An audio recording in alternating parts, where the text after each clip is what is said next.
And we're good. Okay, good evening, everyone. It's 5:30 p.m. on Wednesday, March 3rd, 2021, and this is the regular meeting of the Sandpoint City Council. I now call to order. For the record, I am Mayor Shelby Ronstadt, presiding remotely. Council members Shannon Sherman, Joel Espiro, Kate McAllister, and Andy Grote are present and attending in council chambers at City Hall, 1123 West Lake Street, Sandpoint, Idaho. Council members Deb Rule and John Darling are absent this evening. We'll now recite the Pledge of Allegiance. If everyone will please stand. And Councilwoman Sherman, will you please lead us in the Pledge of Allegiance? I pledge allegiance to the flag of the United States of America, and to the republic for which it stands, one nation, under God, indivisible, with liberty and justice for all.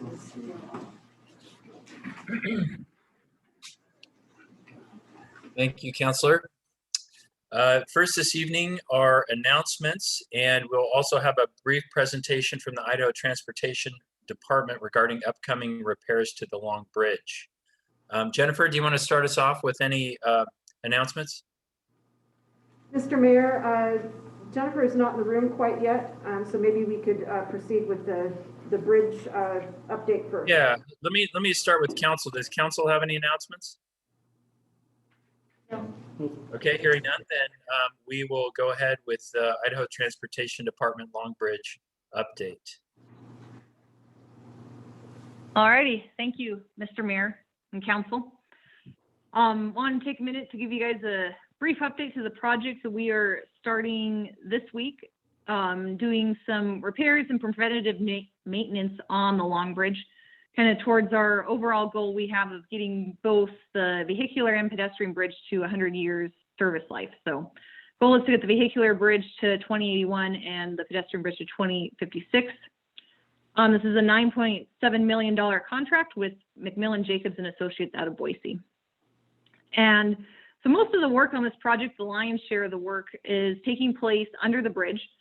So low impact to traffic, both on the vehicular and pedestrian bridge. And it consists of wrapping the piling that supports the vehicular bridge with a protective coating aimed at kind of preserving the life of the piers and acting as a corrosion inhibitor as well there. So workers are going to be using barges, and they're going to start at the southern end of the bridges and work their way north. And then in the specific areas where we're working, we will have buoys out to restrict boat traffic from entering those work zones. We are doing some work on the pedestrian and vehicular bridge that will impact traffic up there. And those are both scheduled to start later this summer. Pedestrian bridge is planned to start in June at this time and consists of replacing the joints and repairing portions of the deck, really to get rid of the tripping hazards we have on that surface there. And so really the impacts are, we're going to include width restrictions on the bridge through there. We're not closing the pedestrian bridge. We will keep it open just with limited width. And we are not allowing works on weekends or during city events. So we'll be open for those. And at this point, we are not anticipating night work on the pedestrian bridge. And that will be, well, about 12 weeks worth of work on the pedestrian bridge to make those repairs. And then starting in late July, we're going to be doing some work to replace joints and apply protective coating to the concrete barrier on the vehicular bridge. And that work we will be doing at night with a flagger, reduce traffic down to one lane. And that will take about a month to complete. And once again, we are not allowing the contractor to work on weekends or during city events there as well. And then kind of our final thing that we're doing on this is that we are going to repair the damage caused by the waves last Labor Day to the bike path retaining wall at the south end of the bridge to cross under there. And so we will be doing repairs there. We haven't scheduled that construction yet. So we'll keep you updated. Megan and with our office has been working with your communications office, and we'll continue to coordinate these impacts as we kind of get closer and firm down some of the more impactful portions of our work. We'll continue to communicate those impacts with you so we can share them via our social media channels that we have together and make sure that everyone's aware. And so that was really kind of high level, the project in a nutshell. I'm happy to take questions that anyone has. Great, thank you, Ms. Stein. I'll open it up for questions. I'll start with one. When you have barges and things out there on the water through that working on those pilings, will you have some kind of lighting on those through the evening? Yes, they will. They'll be lit. Okay, great. Thank you. Does council have any questions? No.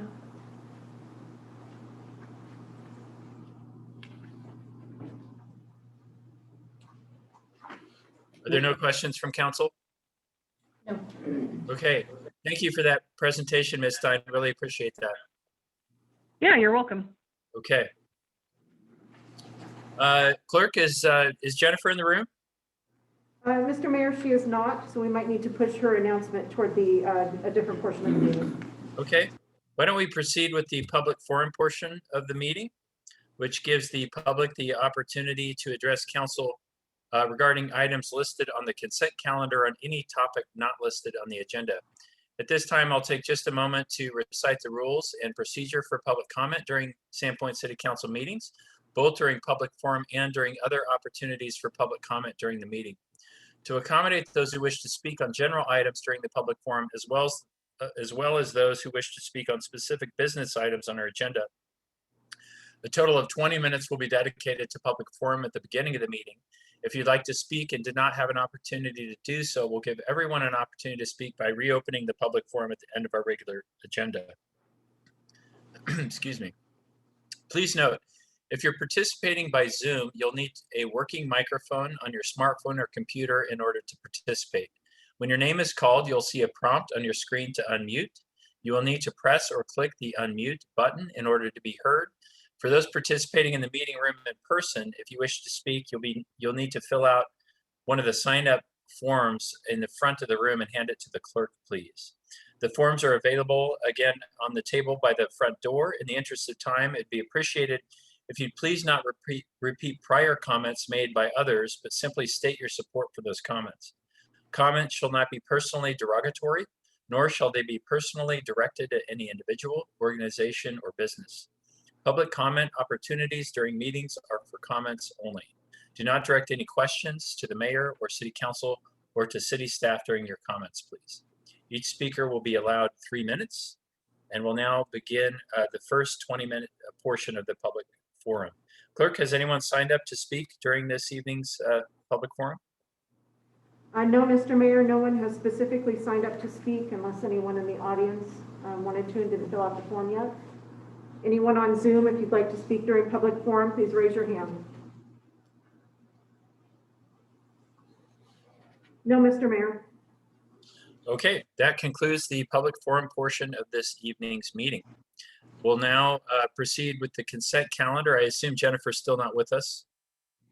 She is not, Mr. Mayor. Okay. For the consent calendar, the total amount of bills is $111,116.53 for regular payables. Are there any items council wishes to remove from the consent calendar? No. All right, hearing none, I would entertain a motion that the consent calendar be approved. So moved. Second. It's been moved and seconded. Is there any discussion? This will be a roll call vote. Councilman Grove, Yes. Councilman Espero, Yes. Councilwoman Sherman, Yes. Councilwoman McAllister. Yes. Okay, motion passes. The next item on the agenda is a public hearing and decision on an appeal of the Planning and Zoning Commission's denial of a request for variance. Under Sandpoint City Code 9-9-10, Ann Neal and Aaron Levy have appealed the Commission's January 19th, 2021 denial of city application number PVAR 20-0002, which is their variance request to construct a home and garage at 516 Lavina Avenue that in total exceed the maximum lot coverage allowed by Sandpoint City Code Title, or Code rather, 9-4-1-3C2. A notice of public hearing was published in the Bonner County Daily Bee on February 9th, 2021. And the order and procedure for the public hearing will be as follows. Explanation of the subject of the public hearing by city staff. Presentation by the appellants. Please note that council should address their questions to the appellants at that time. Opening of the public hearing, at which time the public may provide testimony. If council has any questions, those questions should be asked of those testifying at that time. The order for those providing testimony will be as follows.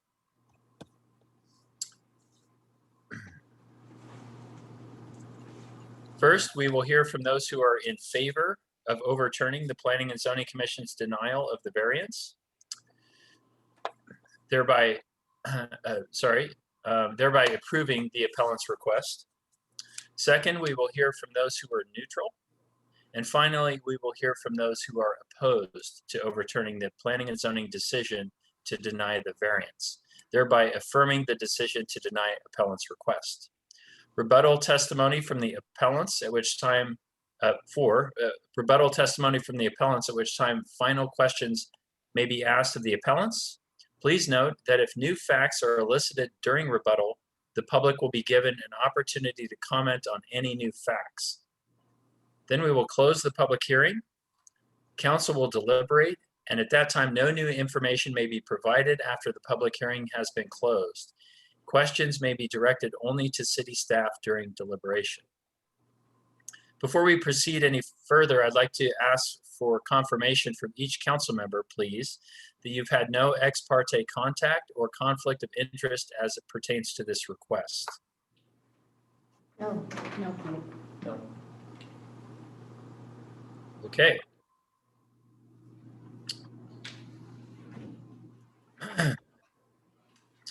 We will now hear from city staff, who will provide an explanation regarding the appeal. Thank you, Mr. Mayor, members of the council. I'm Darren Fluke, your interim planning director and your tour guide for this appeal variance this evening. Can you all hear me okay? We good? Yes. Okay. Darren, if you would speak up just a little bit. Sorry, talk louder? Yes, please. Yes. Well, that's the first time I've ever heard that in my entire life. So usually I'm requested to go in the other direction. So I will speak up. Just so you know, we have some folks in the room this evening, which we haven't before, I think, when you've been with us. So we have the public attending this evening all the way to the back of the room. All righty. Well, please feel free to interrupt at any point if I'm not projecting loudly enough, and I'll try to be accommodating. At this point, I'm going to try and share my screen, and let's see if we can make this happen.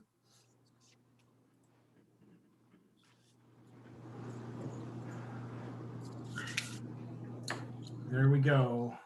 Madam Clerk, can we all see that fine? Yes, we can. Thank you. All right. So, Mr. Mayor, members of the council, tonight you're hearing an appeal of a variance that the Planning and Zoning Commission denied. The applicants are Aaron Levi and Ann Neal.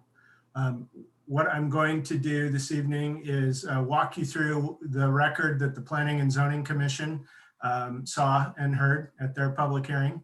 And I will take any questions that you have as we walk through this appeal.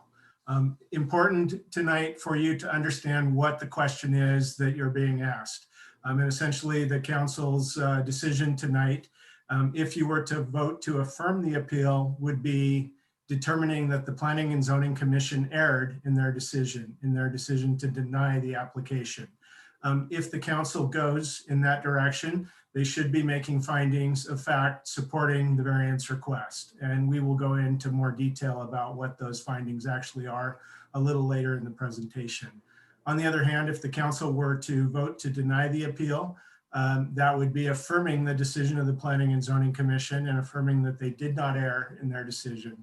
And that they were correct in determining that the variance request did not meet one or more of the required findings included in the Sandpoint City Code. At this point, I'm going to go ahead and walk through the application more or less as the Planning and Zoning Commission saw it. This is the presentation that was provided to the commission.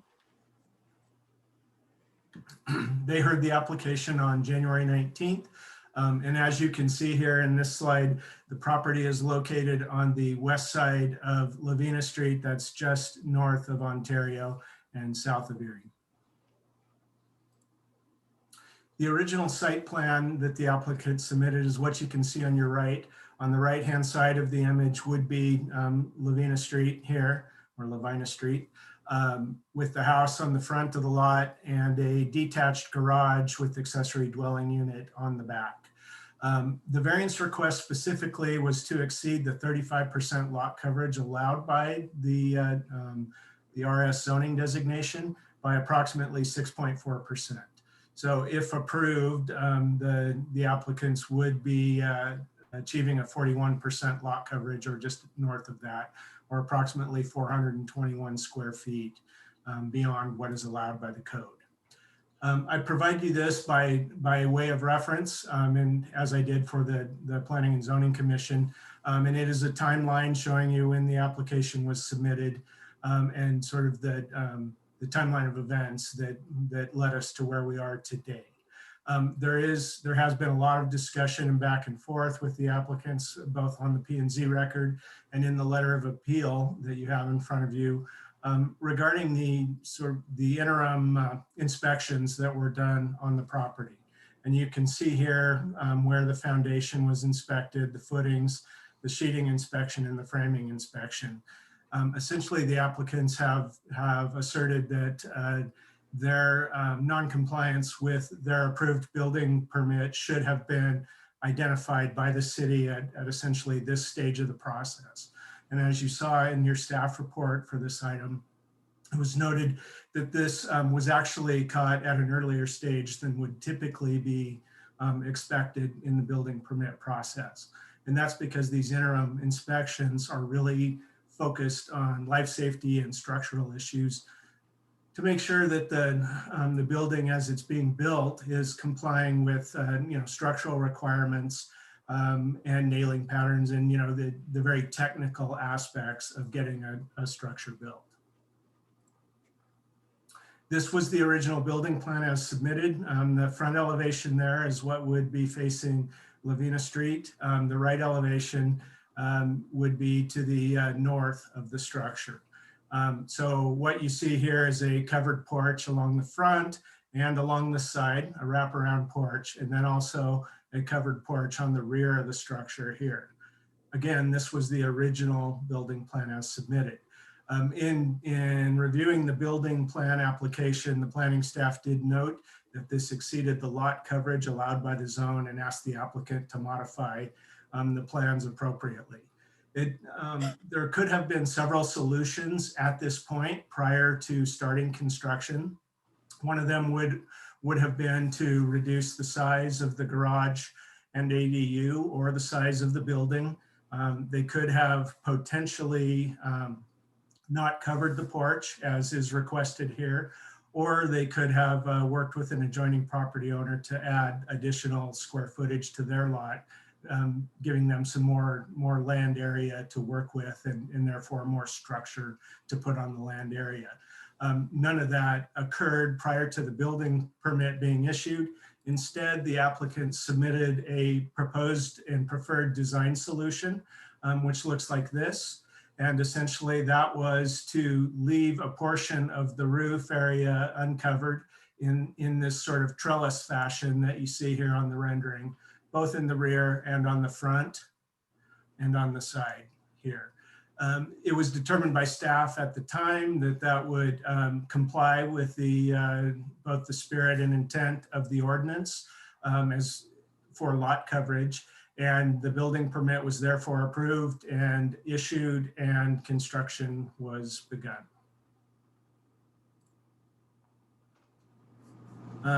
During the construction of the project, this is what the building looked like more or less. You can see that the front porch is fully covered here and here on the wraparound, as well as in the rear, not in compliance with the approved plans. So what is the applicable law in this case? The Sandpoint City Code, specifically section 9413C, does establish the maximum lot coverage for the RS zone. As stated, that is a 35% coverage, and that is listed here. I'll not read that for the sake of brevity. With regard to variances, the Idaho Code does address this specifically. This is in Title 67, Chapter 65, the Local Land Use Planning Act. And on the highlighted sections, you can see that lot coverage is specifically listed as one of the factors where a variance can be approved by a governing body, in this case, the Planning and Zoning Commission. Importantly, the council should note the most basic finding that the state code establishes for allowing for a variance. And that's the highlighted section at the end. A variance shall not be considered a right or a special privilege, but may be granted to an applicant only upon a showing of undue hardship because of characteristics of the site, and that the variance is not in conflict with the public interest. What's really important to focus on here is that the undue hardship must be caused because of characteristics of the site. In other words, something about the property is special or unique that keep the applicants from complying with the letter of the law, just as every other applicant within the zone would have to do. Most typically, you see variances issued in cases where you have steep slopes or perhaps the presence of wetlands, where it's just physically impossible to stay within the strictures of the code based upon the natural characteristics of the site. The Sandpoint City Code fairly well mirrors the state code in its language and its requirements for the approval of a variance. And again, you see here that the Sandpoint City Code reiterates that owing to a special condition, a literal enforcement of the terms and provisions of the Sandpoint Code would result in unnecessary hardship. Again, it's important to note that the characteristics of the lot are the key determining factor. The way that you evaluate whether or not this is true is by the required findings of fact contained in the Sandpoint City Code, section 9-96B4 listed here. And these are important, and so I want to go through them one by one with the council, because these were specifically the findings that the Planning and Zoning Commission were unable to make relative to the application submitted by the Neals. That special conditions or circumstances exist which are peculiar to the land, structure, or building in the same district. In this case, it was found that the lot is regular and consistent and typical for the zone, and that is that it's approximately 50 feet in frontage by 100 and some feet in depth, 128 feet, I believe, if I'm remembering correctly. B says that a literal interpretation of the applicable sections of the code would deprive the applicant of rights commonly enjoyed by other properties in the same district under the terms of this code. In other words, are the applicants unable to build because of something that is peculiar or unique to their particular lot? In this case, the Planning and Zoning Commission found not. C is important, that special considerations, conditions, and circumstances do not result from actions or desires of the applicant. And here I would point out to you that variances are most typically, or almost always, applied for and granted or not prior to beginning construction. You should note here that we are considering a variance request, or the Planning and Zoning Commission considered a request for a variance. You're considering an appeal of that request that is deriving actually directly from the results of the applicant or their agents. And specifically that is their builder building a structure that is not or was not in compliance with the approved building permit. And finally, D, that granting the variance requested will not confer on the applicant any special privilege that are denied by this code to other land, structures, or buildings in the same district. So here, this is, if you approve this relief, would these applicants be receiving relief that is not allowed to others in the zone? And again, without special conditions attached to the property itself, it's almost impossible to make that finding. So, Mr. Mayor, you've gone through the public hearing procedure. This slide simply mirrors what you already said. So I'll go ahead and move on to the next slide.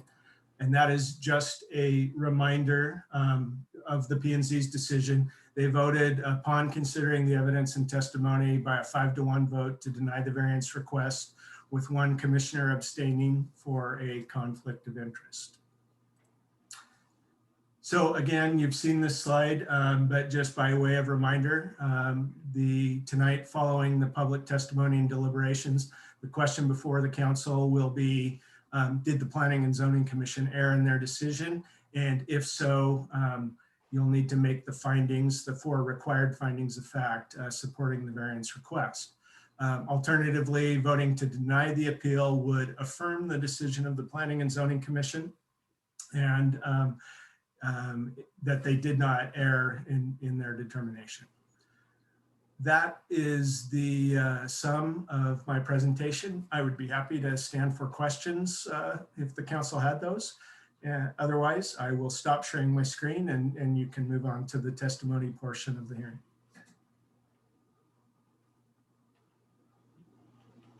Mayor, you're on mute. We can't hear you. Thank you, Interim Director Fluke. Appreciate that. Sorry, I had the mute button on there. Can you give us a definition of coverage? Yes, Mr. Mayor, members of the council. Lot coverage is the total area of a lot covered by structures. In this case, the lot has a separate provision for impervious surface in addition to the coverage provided by a building. And that would be hardscape surface that's impervious, such as concrete driveways or asphalt. Okay, so in appearance, the difference between the originally proposed plan and the revised plan, there was still structure on, it looked like the only difference was just that there wasn't roof, solid roof covering over the revised plan. Can you respond to that? Mr. Mayor, that's correct. I did gloss over it a bit, but the applicant in proposing that design solution did also reduce the size of the garage and ADU somewhat in an attempt to limit the structure size. In addition, they proposed that the roofing be not included over the deck area and that would be a trellis situation, and the staff agreed that would meet the intent of the code. Huh, okay. Thank you for that. Does council have any questions? Yeah, Mr. Mayor?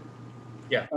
Appreciate your comments. I had the same question. So it almost seems a little arbitrary to me that, oh, there's no roof, therefore it's okay now, it's the same coverage, but a roof seems to change that. That seems pretty arbitrary to me.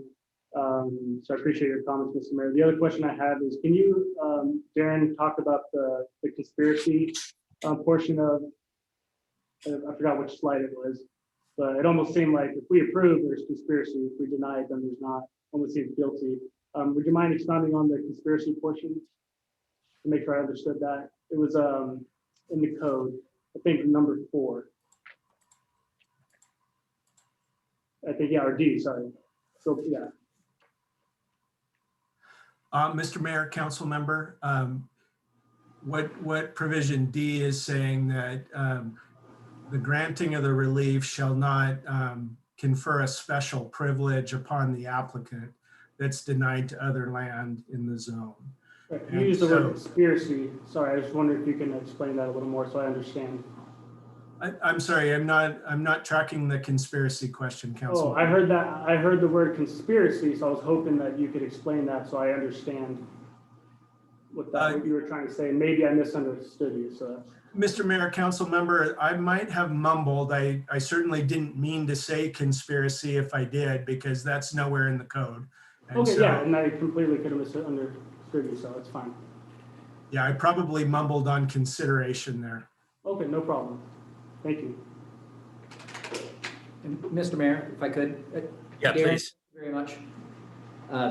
This might have been something that I missed from watching the P&Z meeting, but you had mentioned that if the landowner was able to purchase more land, increasing its footprint, then it would be in compliance. Am I understanding that correctly? Mr. Mayor, council member, we did work with the applicant to propose that solution. It will be an imperfect slide, but let me go back to the first slide, which will show this. The large open space here to the north of the property is owned by the school district. And we did suggest to the applicant that they approach the district about purchasing a certain number of feet to increase the square footage of the lot area, so that the amount of structure that they have did not exceed the 35% of the lot area. I'm not remembering now, but I think it was in the neighborhood of 3 or 4 feet that would have been needed to be added to that north side of the lot. Unfortunately, the school district was not a willing participant in that solution. Okay, thank you very much. Mr. Mayor, Yes. I just want to make sure I understand. What you said, Darren, was that in the proposed redesign to conform to code, it wasn't just the trellising, but the reduction or slight reduction in the structure of the house as well as the ADU was anticipated to meet code. Is that, did I hear you correctly saying that? Council member, you did. The design solution did include a reduction in area of the garage and ADU. And that was accepted by the applicant? That was proposed by the applicant and accepted by staff, Okay, along thank you. with the trellising solution. And then one more question, and this might come out as the hearing continues, but in the packet I read, or from what I understood, there was a allegation that there was hardship on behalf of the applicant due to financial implications of having to go back and redesign or fix construction that had already taken place, and that if I understood it correctly, that the contractor said that they had absorbed that cost. Am I understanding that correctly? Mr. Mayor, council member, that was a part of the record in front of the Planning and Zoning Commission. And the applicant did state that their contractor had offered to cover the cost of modifying the structure to make it conform with the approved building plans. Correct. I'm just trying to make that clear for myself, because I understand that that was a complaint on behalf of the applicant in terms of hardship. So thank you for clarifying that. Council member, I think it's important to note as well that financial hardship in complying with the provisions of the code is not a reason for granting the variance either. Thank you. Along those lines, Darren, so I just want to make sure that I understood that the applicant did build the garage and ADU according to the revised plan with the reduction. Is that correct? Mr. Mayor, I am not able to confirm that, but I assume that that is the case, yes. The square footage, the size of that should have been cut at the foundation and inspection level if it was not in compliance with the setbacks or the size standard. But I believe that it has, but I would have to defer to other staff to answer that question definitively. Okay, thank you. And I also want to, along the lines of Councilor Sherman's comments, I also believe that it was in the record at the Planning and Zoning hearing that the applicant was claiming that because there were other structures within the city that in a similar way did not comply to the code, that allowed them to not follow the letter of the law. So, and I believe I heard that right. And I would just reiterate what you just said, Mr. Interim Director, that, we liken it to getting pulled over by somebody speeding and the response being, well, the guy in front of me was going faster, right? It doesn't excuse one for not following the letter of the law because someone else may have done it as well. I would concur with that, Mr. Mayor, and I would say cities are inherently messy places, and there will be any number of occasions where there are nonconformities within a city, but it does not excuse current applicants. Does council have any further questions? Mr. Mayor, I have a question. Yeah. Darren, thank you very much for your presentation. So, again, clarification, both the staff and the applicants agreed in March. I think 2 versions of the revised plans were sent in email. So both parties agreed to the revision, correct? Back in March, April? Mr. Mayor, council member, that is correct. And it's a very important point because this was not a design solution that was imposed upon the applicants by the staff. This was the submitted when it was determined at our original plan check that it did not comply with the zoning ordinance. The applicant was notified and the staff worked with them fairly extensively, they and their architect, to come up with a revision that would comply with the plan. The city was rather agnostic in the question and asked the applicant to propose a solution. And this was the solution that was proposed by the applicant, not by the city. It was accepted by the city, but not proposed by the city. Thank you.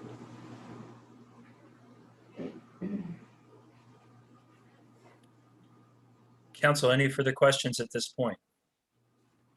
No. I have one, Mr. Mayor, just out of Yeah. curiosity, maybe Darren, do you know how we got to the 35% capacity on a property? Like, what's the reason for that?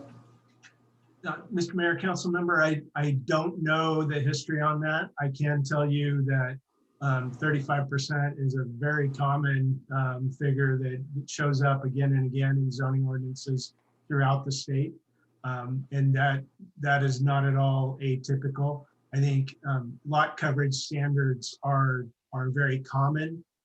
The actual percentage that's decided upon varies from community to community. And ultimately, it probably is a somewhat arbitrary decision of the committee at the time of the community at the time the zoning ordinance was written. And so why it's 35% instead of 36%, I can't speak to that. I can only tell you that lot coverage standards are very typical within zoning ordinance. And I hear correctly that if they would have just got 3 more feet, they would have been good to go?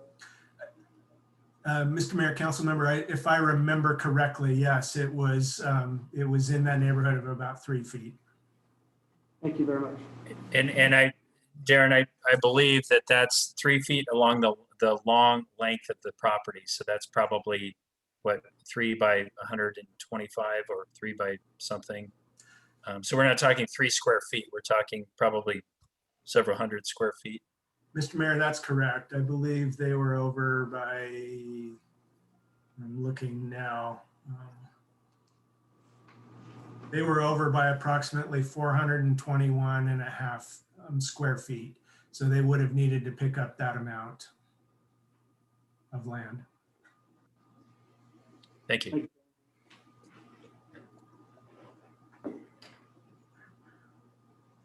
Any further questions, council? No. Okay. Hearing none, we will now proceed with the appellant's presentation. As a reminder, questions should be addressed to the appellants at that time. So would the appellant please come forward? Or the appellant's representative?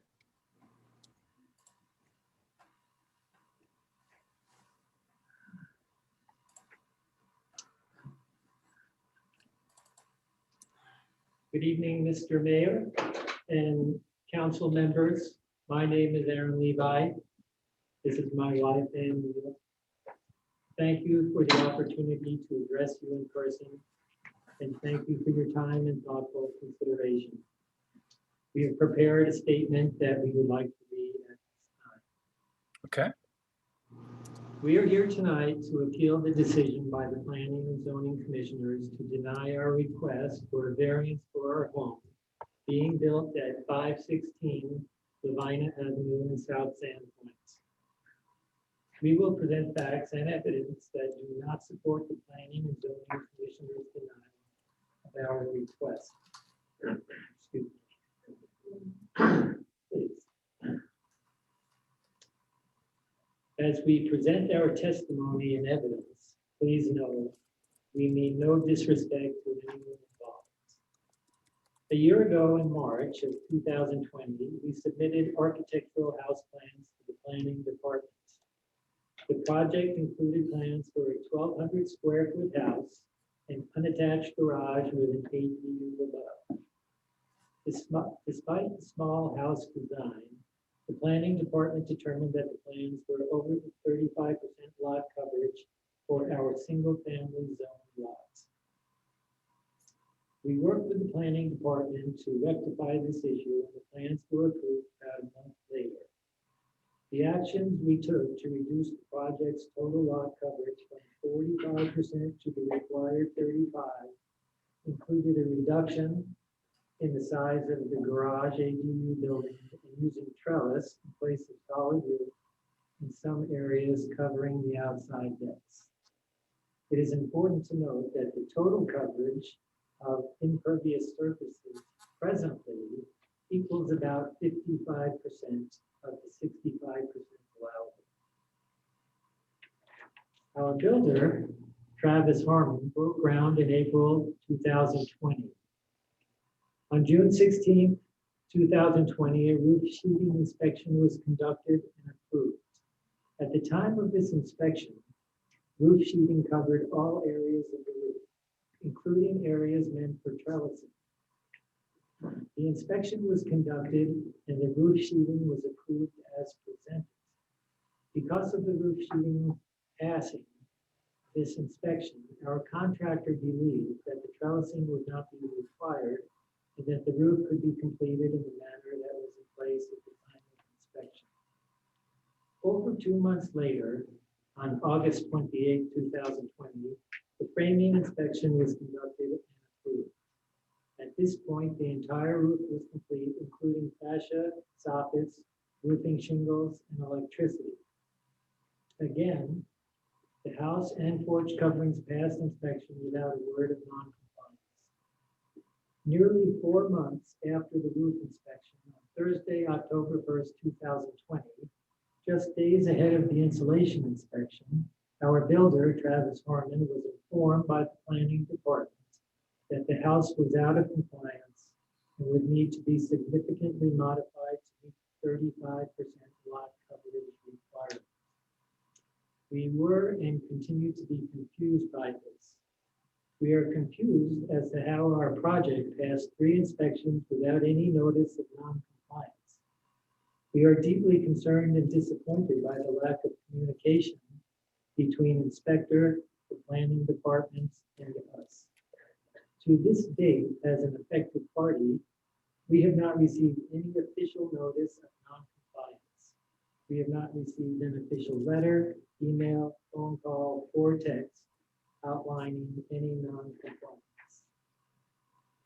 Planning department was very clear in their written and oral reports to the planning and zoning commissioners that the inspector is not responsible to quote, review and identify the full suite of zoning land use requirements of a particular site, end quotes.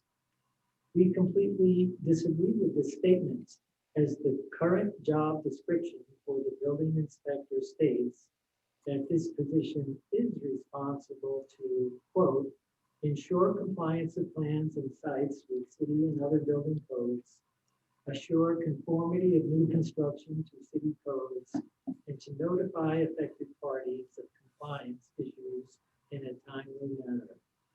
We are the affected party. We do not agree that a period of 4 months, the time from the initial roof sheeting inspection to the city becoming aware of the discrepancy and notifying our contractor, generally constitutes timely notice. We are heartbroken. The potential aesthetic and monetary loss to be incurred as a result of this oversight and the subsequent hardship is staggering. Removal of the roof, soffits, and electricity represents a loss of thousands of dollars in material and labor.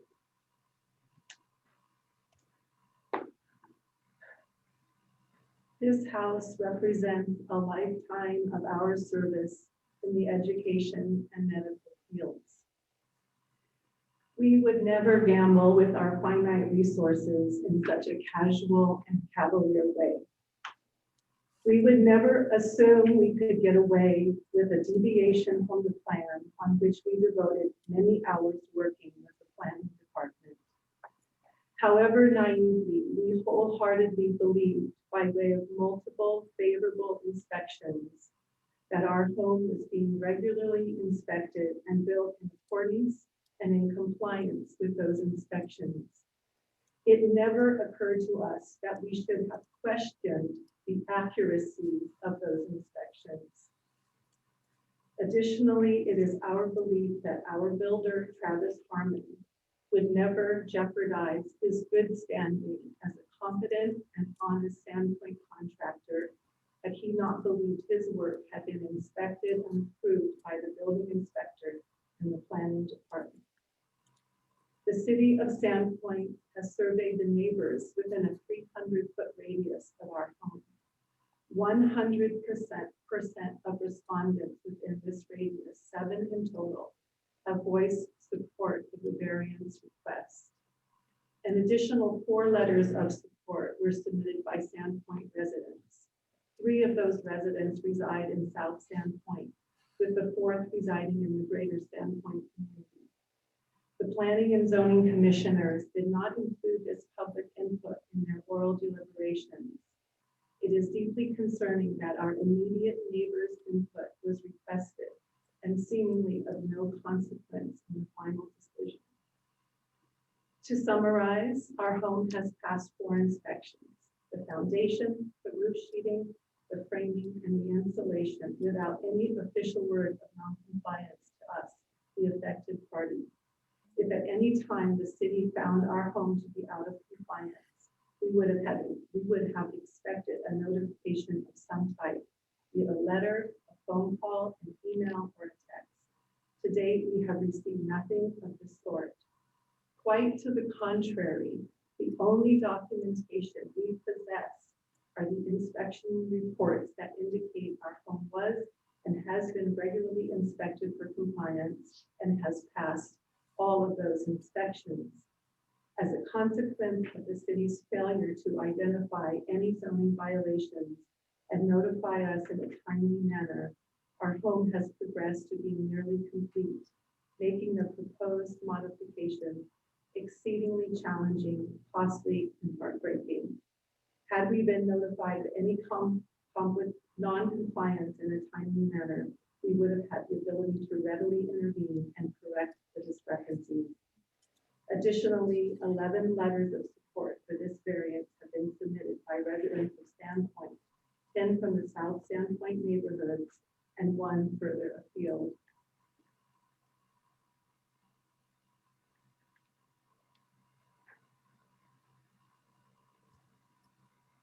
In closing, we maintain that the testimony and evidence we have presented undisputably establishes an internal error on the part of the Sandpoint Planning Department. These special conditions and circumstances do not result from our actions or desires.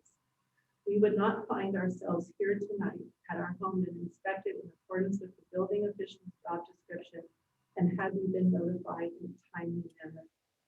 We understand that while it is difficult to admit error and assume responsibility for that error, these are the values we teach our children.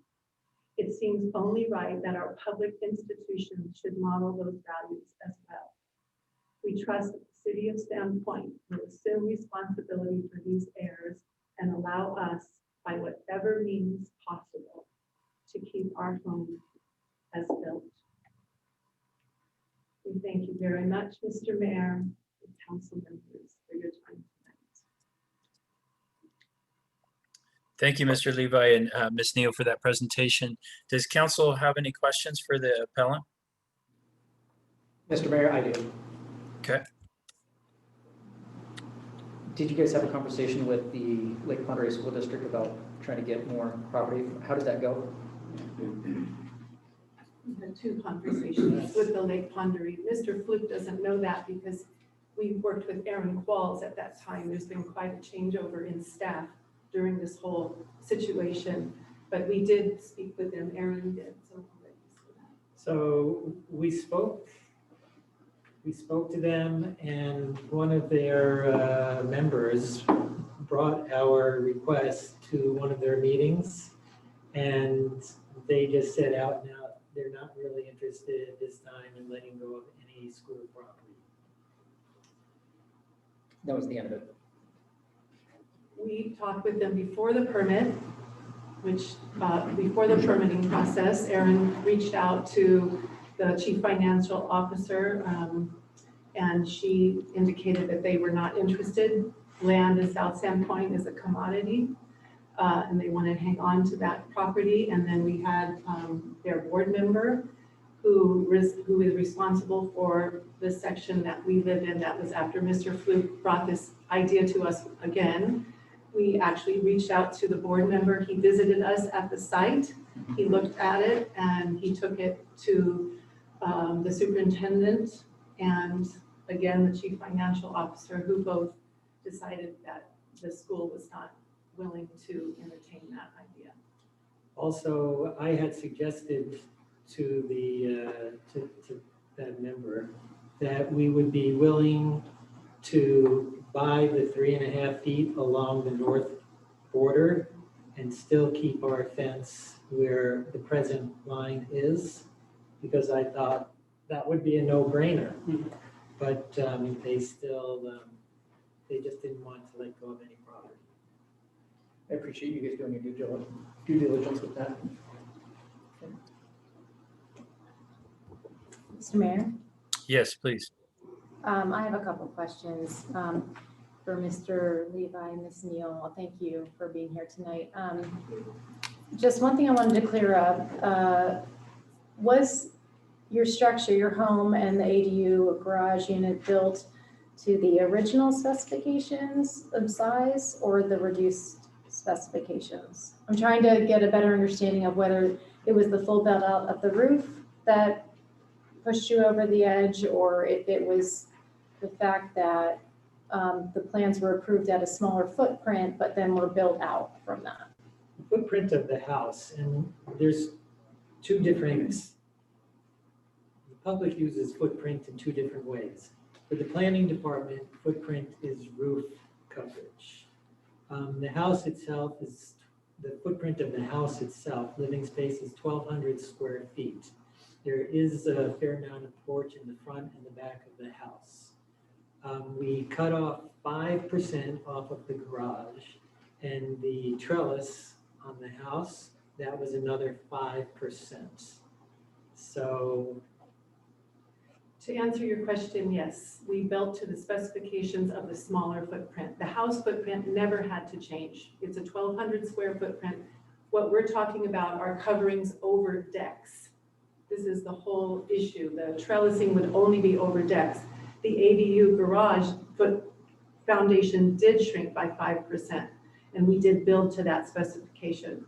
Okay, I'm just curious because that's what I heard was that was to meet the 35% required not just the trellising, but a reduction of the footprint of the garage ADU as well as the main dwelling. And so I'm not here, unless I heard that incorrectly, and maybe at the appropriate time in the hearing, I can be corrected.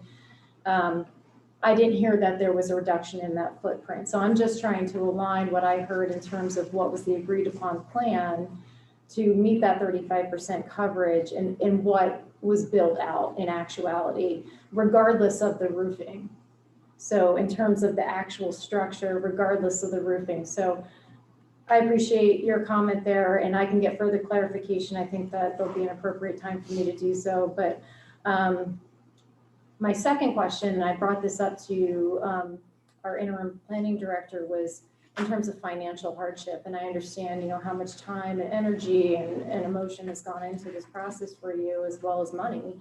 And I had asked our interim planning director if, you know, that is a concern. You know, you invest this money in building your home and then might have to pay more money to destruct your home as to meet regulations. And so that's obviously concerning, even though I was told that, you know, that legally is not a consideration for us to take into account. However, I'm trying to better understand that. And so is it correct that your contractor would be able to make modifications to the current existing structures in the event that he had to without you incurring additional costs? Our contractor said that he would help out on that and that he would incur that. Of course, the way it's built now, we spent quite a bit. We've already invested in that, so we've spent that money. And then basically it would be ripped out. And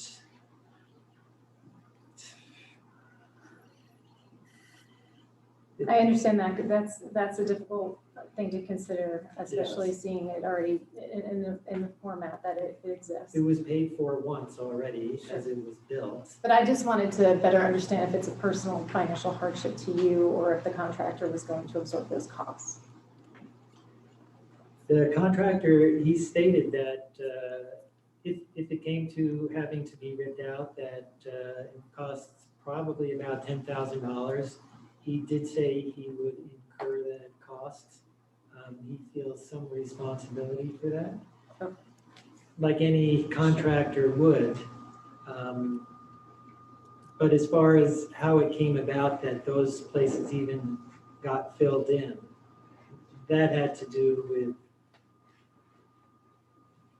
I guess, miscommunications between him and the inspector. And I'm not exactly sure what those communications were, but I do know they led him to believe that he was okay filling in those trellises. Okay, I appreciate that response, thank you. And I'll just hold my future questions, thanks. Mr. Mayor, I have a question. Yeah, please. Did the builder read the plans? And the revised plans that showed the trellis? So I'm not understanding either why a builder wouldn't read the plans and see that it had been revised and there was a trellis area there. So I'm kind of confused about that too, is that he should have built to the plans. And indeed, in all the information we got, it said that he would incur it at his cost. He would take care of that at his cost. So I'm having difficulty understanding that why a builder wouldn't read the plans correctly when you went through this in the beginning and it was revised and everybody signed off on the revision. So I also am having a difficult time with that. I'll answer that as best as I can. There's, on the porches, there is a fair amount of posts and beams. And I believe that the contractor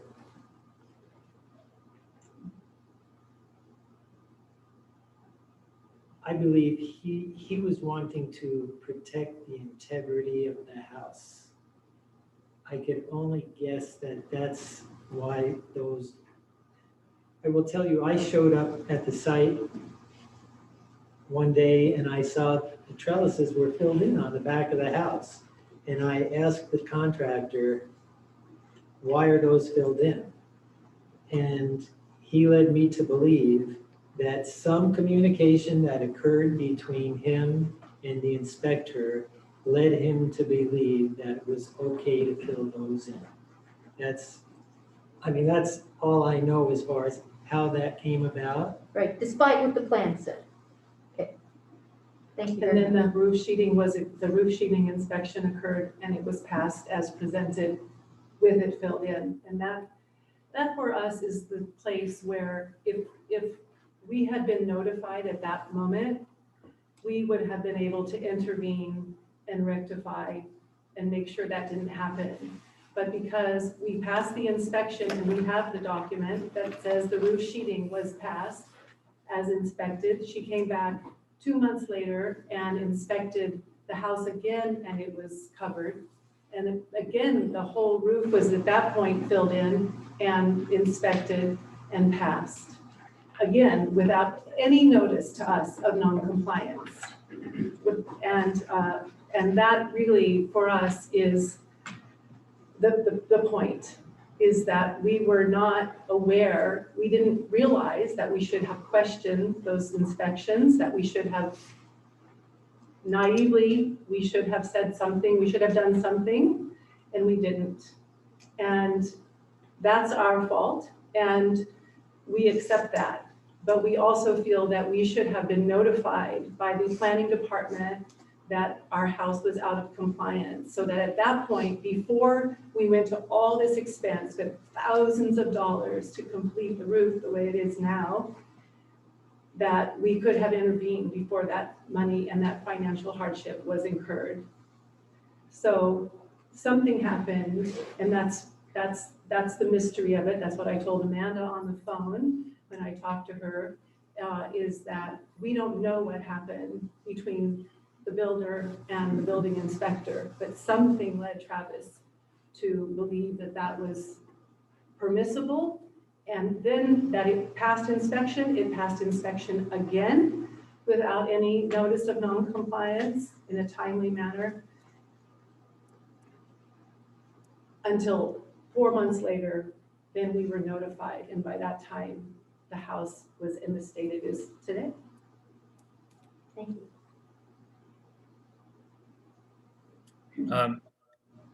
Ms. Neal, you said 4 months later you were notified. How were you notified? They told, I believe the building inspector contacted our builder, Travis Harmon, and Travis told us.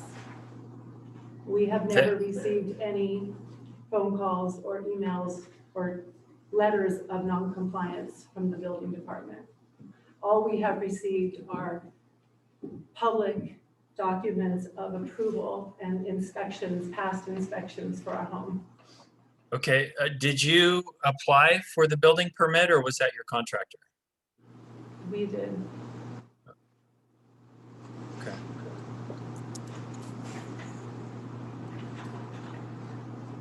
Mr. Mayor, Yes. I'm confused because the information I read in the packet was that the communication plans are through the person that applied for the permit, and from the material that I read, that was the contractor.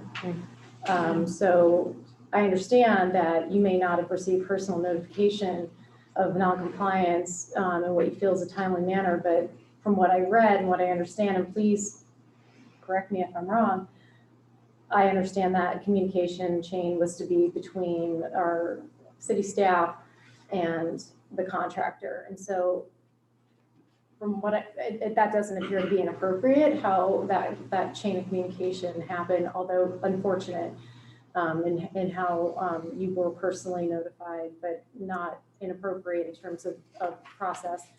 And I also understand from the information that was presented to council that, and to speak to your frustrations of inspections and not being notified of non-compliance, that these interim inspections are not meant to determine if you were in compliance with your plans that you approved of or your contractor approved of, going on the assumption that you're building to your plans, and that in the final inspection, it is the inspector's job to make sure that you are in 100% compliance with all of our different rules and regulations per code.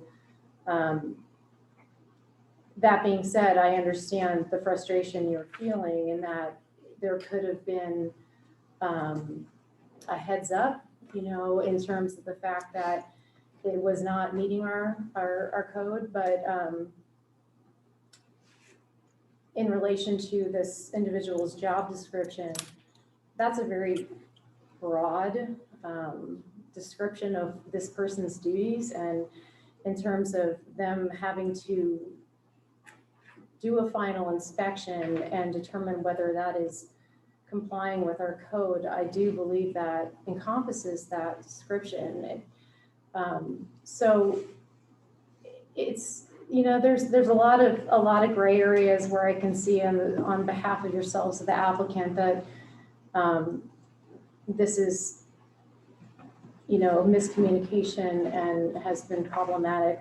I do understand where you're coming from, but from my perspective and the information that was presented to me from our rules and regulations and how inspections are conducted and what is expected of our building inspector during those times, I'm having a little bit of difficulty seeing that there was a large degree of negligence in terms of communication about who was communicated with and when problems were brought to your contractor's attention, given the fact that he had a set of plans that he was supposed to be adherent to. Yes, and I hear you. Let's say that I read that too in the statement that we were provided by the the planning staff, that to notify us that they've only notified the permit holder, which was Travis.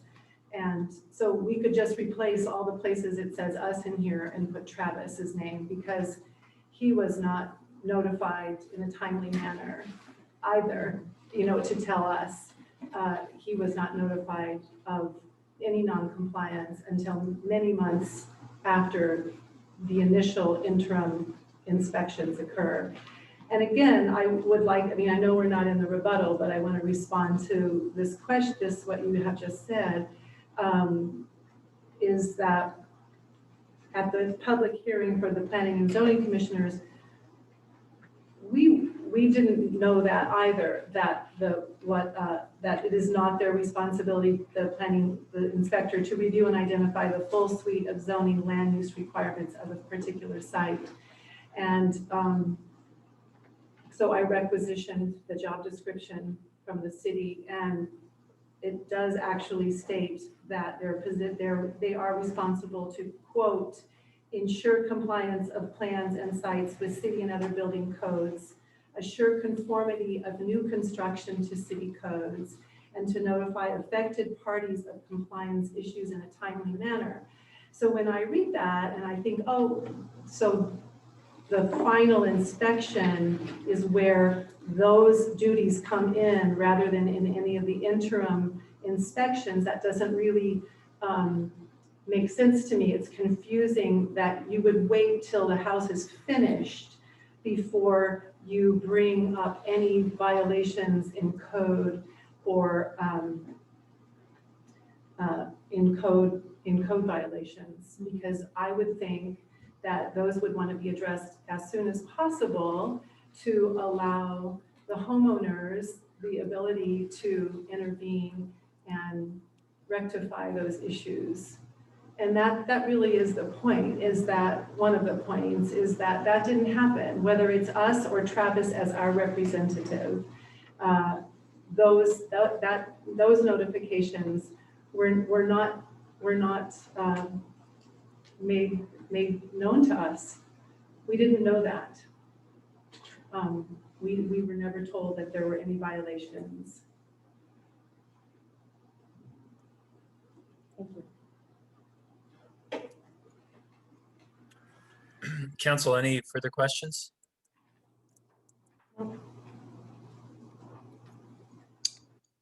Okay, hearing none.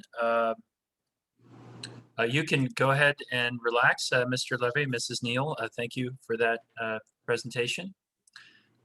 We will now proceed with the public hearing. As a reminder, if council has questions for the person testifying, they should ask those questions at the time of that testimony. So I will now open the public hearing. Each speaker will be allowed 3 minutes. Is there anyone first who would like to testify in favor of the appellant? Madam Clerk? No one present in chambers. Mr. Mayor, if there's anyone attending on Zoom who would like to testify in favor of the appeal, please raise your hand. No, Mr. Mayor. Okay. Thank you, Madam Clerk. At this time, we will hear testimony from anyone who would like to testify who is neutral to the request. Madam Clerk? No, Mr. Mayor. Okay, is there anyone here this evening or online that would like to testify who is opposed to the appellant?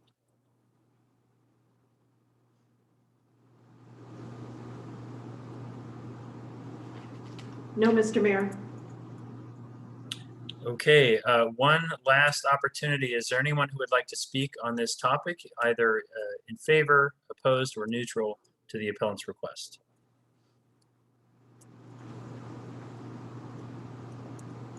Just one moment, Mr. Mayor. Mr. Levi? Could I just make one more statement?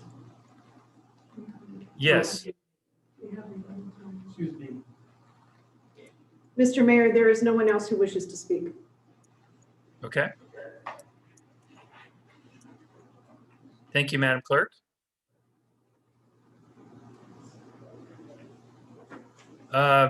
Fonda, I don't see a problem with allowing Mr. Levi one last statement before we have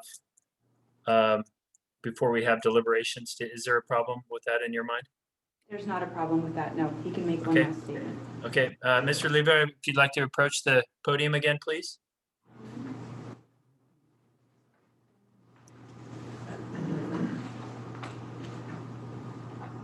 Well, basically what I would like to say, it's most unfortunate that we have come to this place in terms of our new home. I almost feel shamed in that we've even come to this place. Moving forward, as far as possibly dismantling the house, I would just like to mention, at least in terms of my understanding of lot coverage.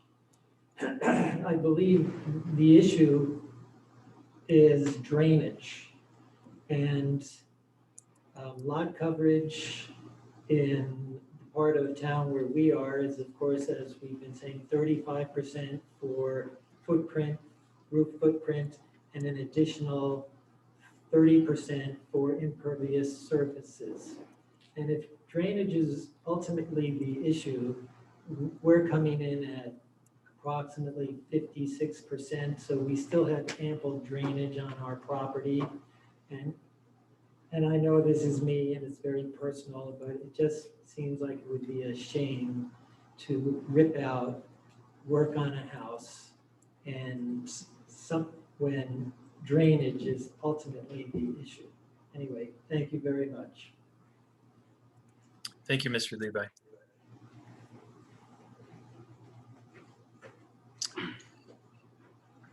Can I say one last thing?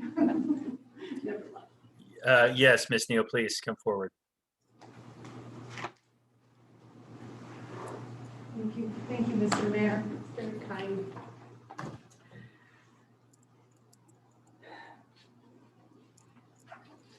I guess I want to talk about your example of the police stopping us. You know, that goes to character, that Aaron or I would say that we would say, well, the person behind me was speeding, so why is that not okay if I speed? And I just want to say that is really hurtful to me, because that is not what's happening here. We did not get plans and then purposefully decide that we could somehow get away with not following them. We did not do that. And so the police example was a little bit hurtful to us personally, because that is not who we are as people. We're honest people. We love Sandpoint. We come to the council meetings when we can. We pay attention. We don't speed in the car. There are special conditions and circumstances that are peculiar or unique to the land, structures, and building, and they include uneven and incomplete sidewalks, a shortage of off-street parking, a renaissance of antiquated structures and buildings in the area to beautify and retain the vintage charm of South Sandpoint, an influx of day-use visitors to the newly renovated Memorial Field, and an elementary school which increases traffic flow twice daily during the months that school is in session. using the GS tool that was supplied to us by Ryan Shea from the Sandpoint Planning Office, we have determined that there are 9 addresses in our area that are enjoying a lot coverage greater than 35%.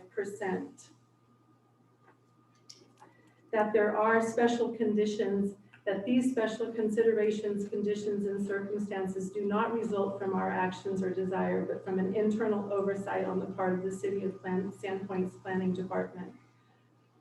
We believe the City of Sandpoint would, out of an abundance of goodwill, responsibility, and culpability, grant this variance to other land, structures, and buildings in the same district who could show the supporting documentation in similar circumstances.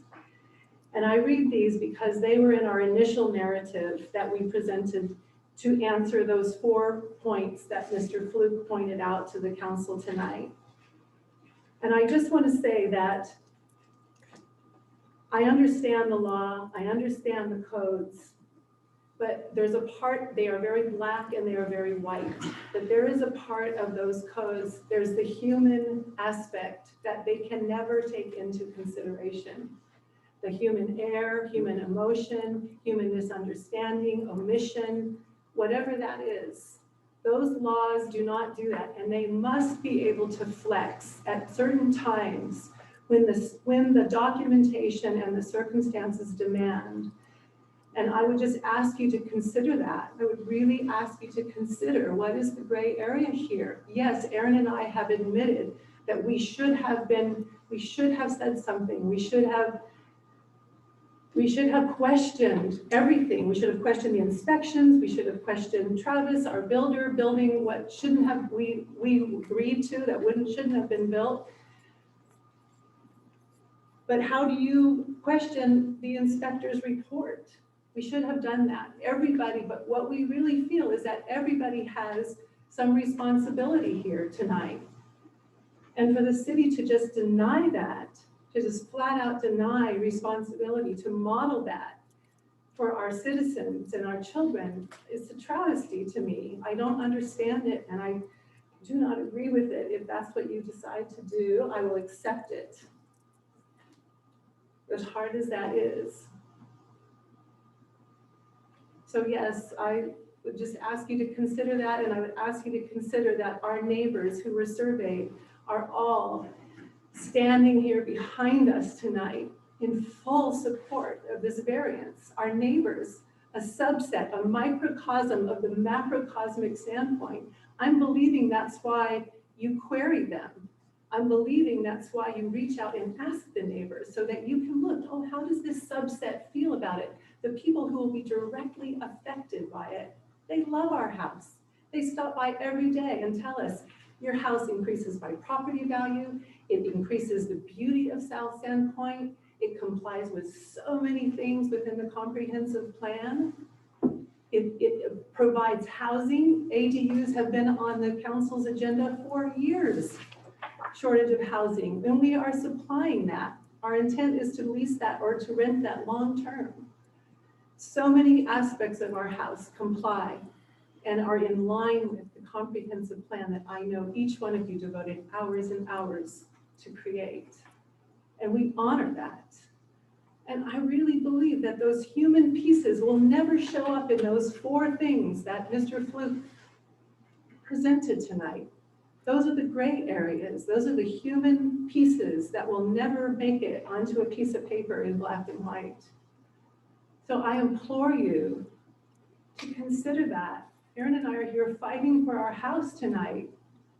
This is the culmination of our life. And I understand I'm appealing to your emotions. Thank you very much.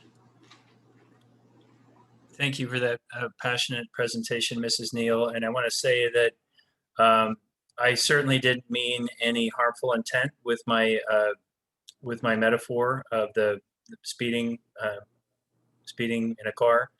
I know you personally, and I know you to be a woman of high integrity. And I don't believe that you would have intentionally,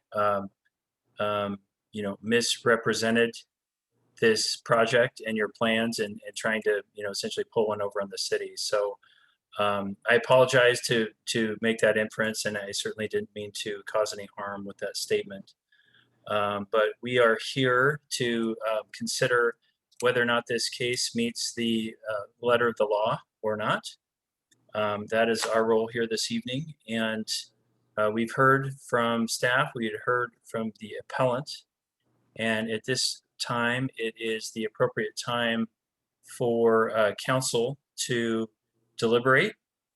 And I think, we will not hear any rebuttal at this point because there weren't any statements made by the public during the public forum. So I would just remind the council that if there are any new facts that are elicited during the, at this point, we would have to reopen the public hearing. And so let's be clear that we just stick with where we're at. And I will now open up the floor for deliberations. So again, at this time, any questions that come up can be directed to, any questions that any of you have can be directed to city staff during deliberations. And there are suggested motions in your staff report. Mr. Mayor? Yeah. Would you be so kind as to close the public hearing? Oh, However, I apologize. Yep. We will at this time. I'd like to advise you and council that we do have our building official here.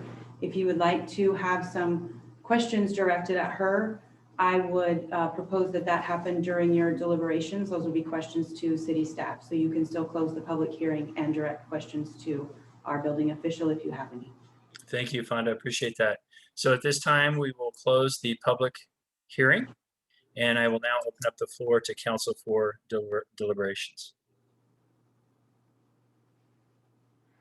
Council President, Yes. can we, or Mr. Mayor, can we have staff that are represented here speak to this before we deliberate so we can hear what they have to say?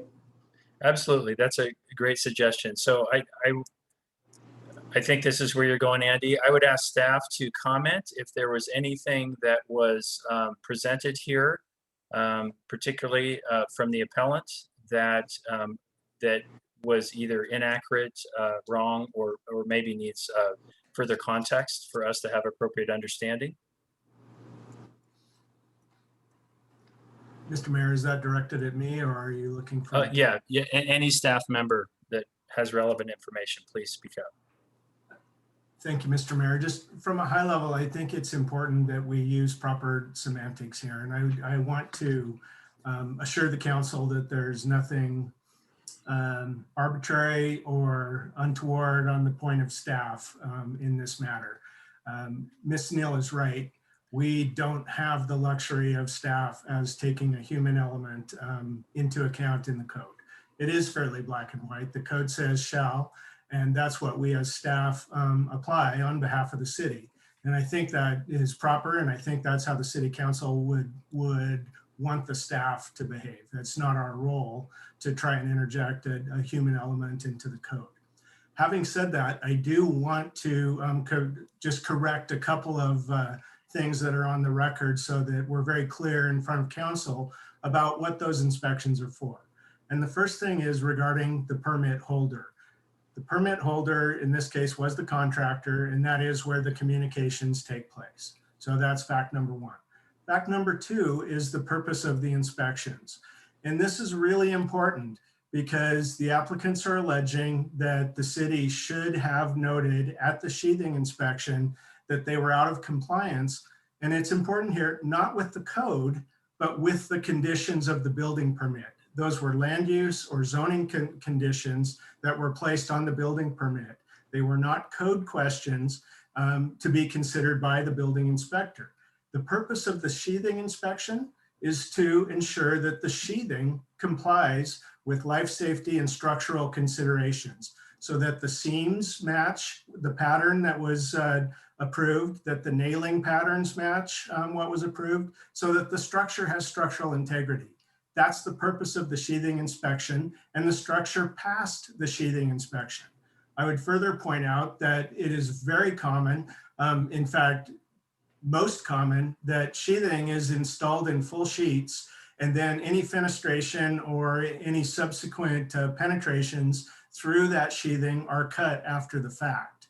And so if you were going to have a skylight, the building inspector at the sheathing inspection would not go to the contractor and say, how come you didn't leave a hole for the skylight? He looked at the sheathing and he said the seams and the nailing patterns comply with what the building code requires. Therefore, sheathing passes. Same story with the framing.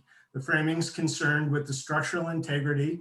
It ensures that the windows are in the proper places, that the electrical and plumbing have been accounted for, and that those systems that exist within the framing have not compromised the structural integrity of the framing. If that's the case, it passes the framing inspection. At every stage of the process, the city is not obligated to be looking over the shoulder of the contractor and sort of questioning how he does his work. And I would stress again that we actually found this problem sooner than we typically would have.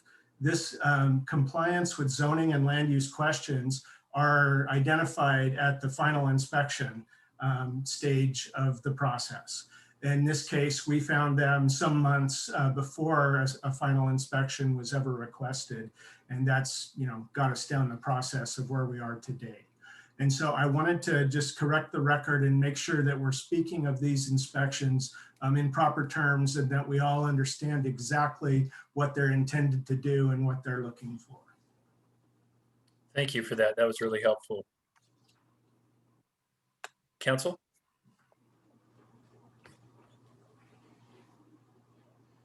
Mr. Mayor, I think I have one more question, sorry. Yeah. So again, and Darren, this is directed to you.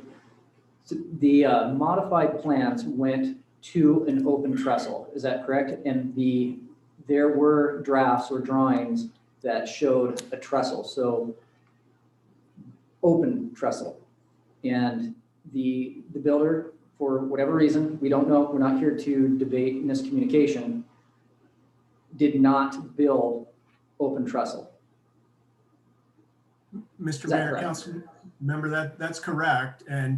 And that's why I wanted to specifically say what the purpose of the sheathing inspection was, and that the typical practice, the means and methods, if you will, of building a structure would say that the contractor sheathes the entire roof and then he cuts the penetrations or the fenestrations that are called for on the plans. And so the building inspector checking the sheathing would not have been looking for trestles. He would have been looking to see that the sheathing complies, and he would not have second guessed the contractor to say, why did you not cut these penetrations at this point?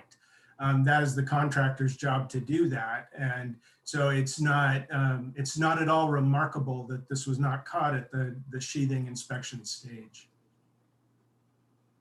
Thank you, Darren.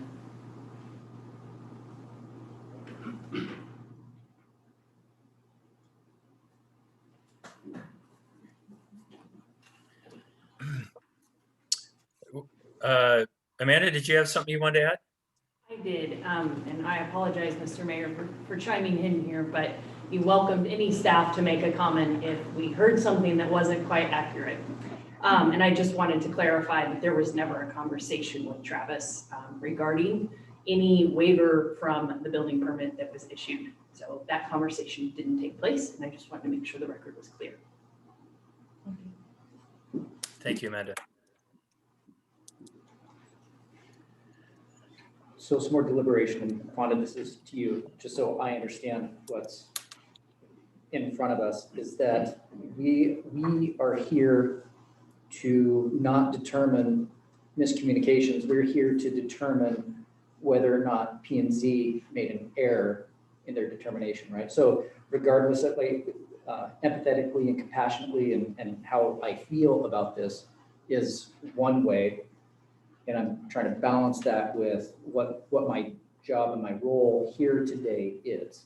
You have the same obligation that P&Z had, which is to apply the facts that you've heard on the record tonight and that are in the packets in front of you to the 4 elements as have been presented as the law. It's the law.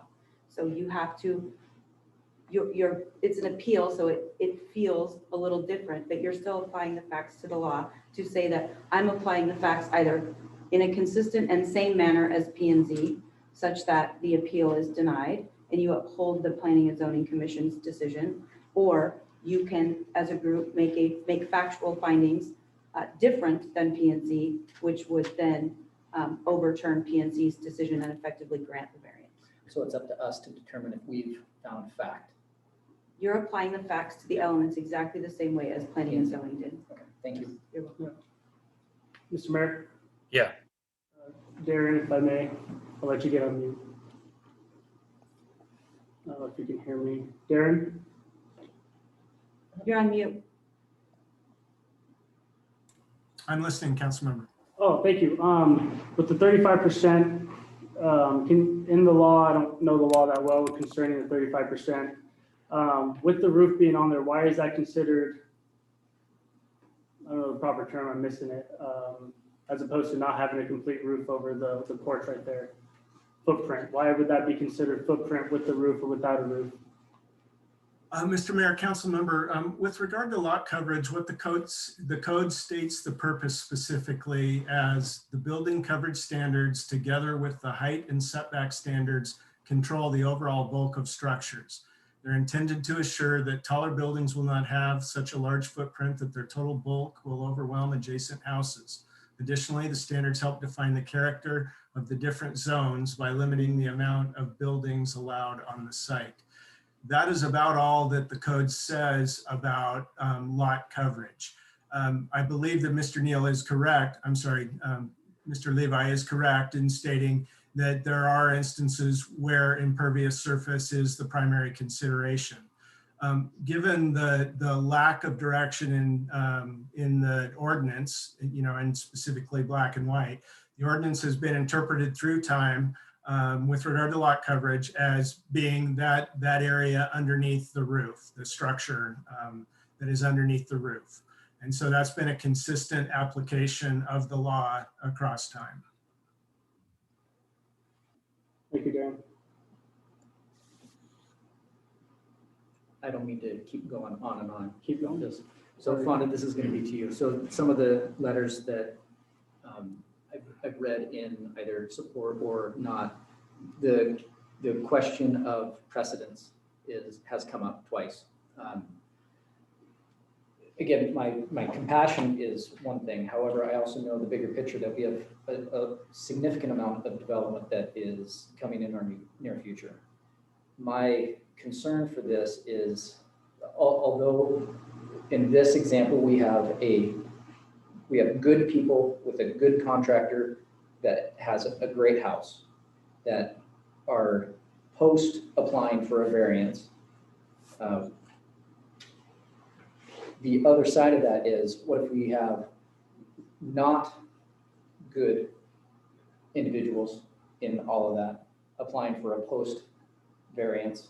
Is this setting a precedent for that?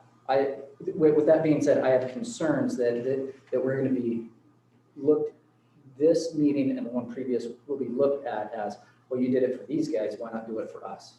Again, I think that is built into the 4 factors you're going to consider, first of all. And there's a reason that variances are applied for previous to the application of a building permit. Because the intention of a variance is to ask for some reason why the bulk of the building or the placement of the building, based on the unique characteristics of the lot, should be applied differently than strictly to code.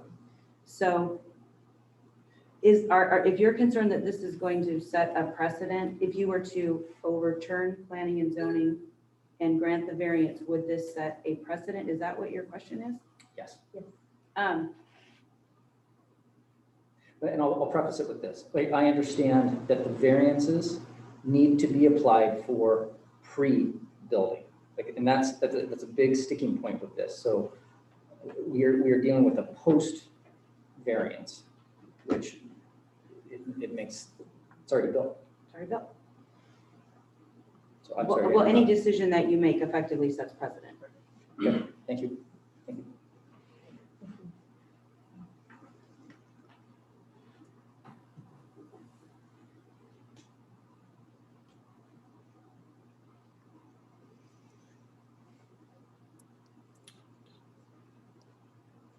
Council, any further deliberations?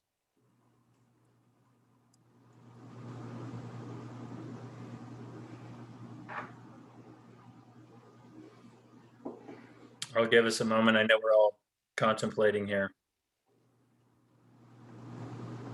Yeah, Mr. Mayor.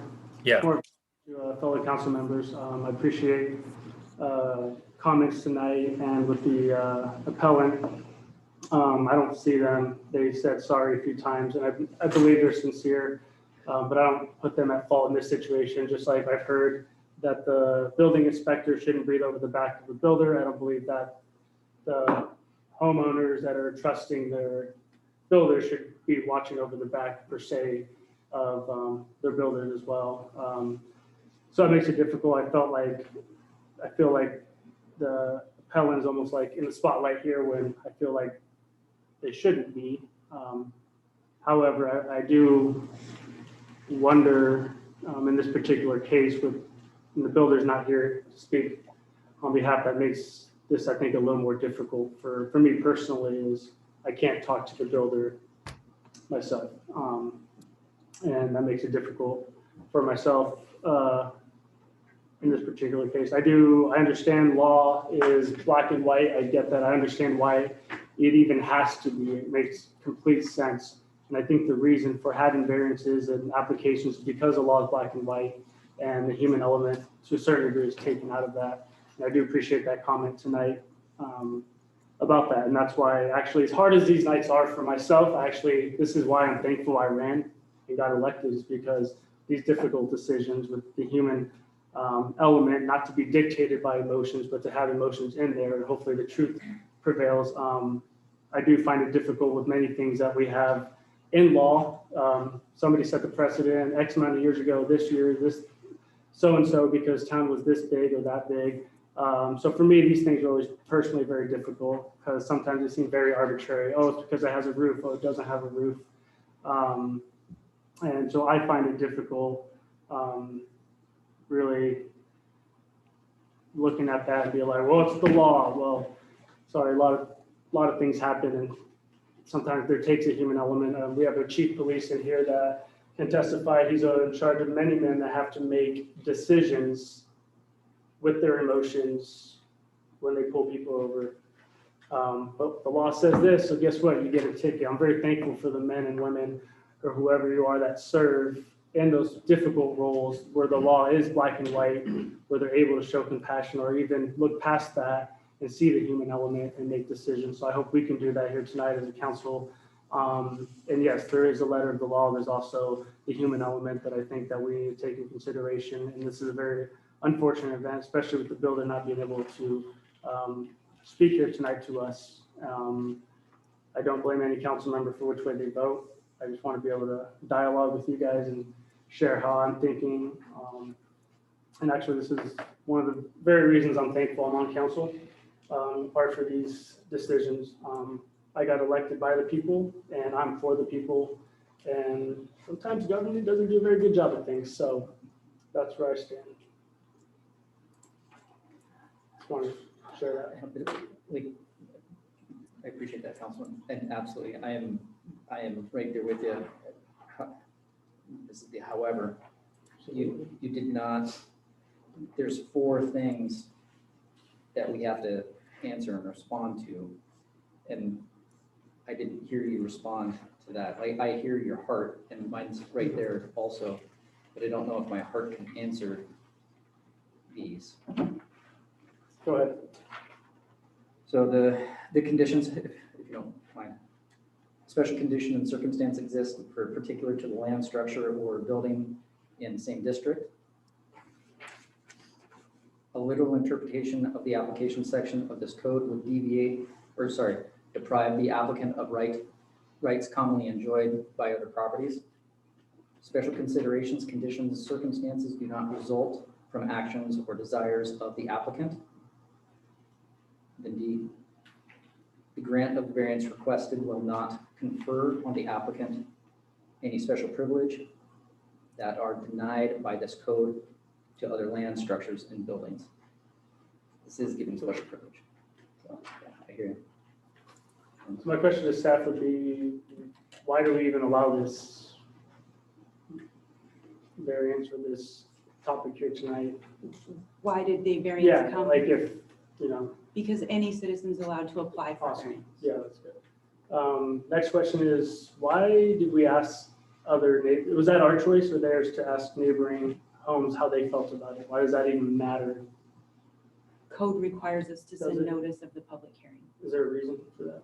because Idaho code requires it. So it's the law. Because That's the law says so. It's been around 4 times while you do it. If I may too, I would add to this as well. It is highly atypical that a code would allow for a variance request after a building permit is submitted. It is best practice that a variance request, and in nearly, I can't think of another example that we've had here at the city that we have a variance request come in after the building permit. Typically that's part you're asking for a variance, and the building permit is issued then based on approval of that variance or with the current code conditions. So I appreciate that.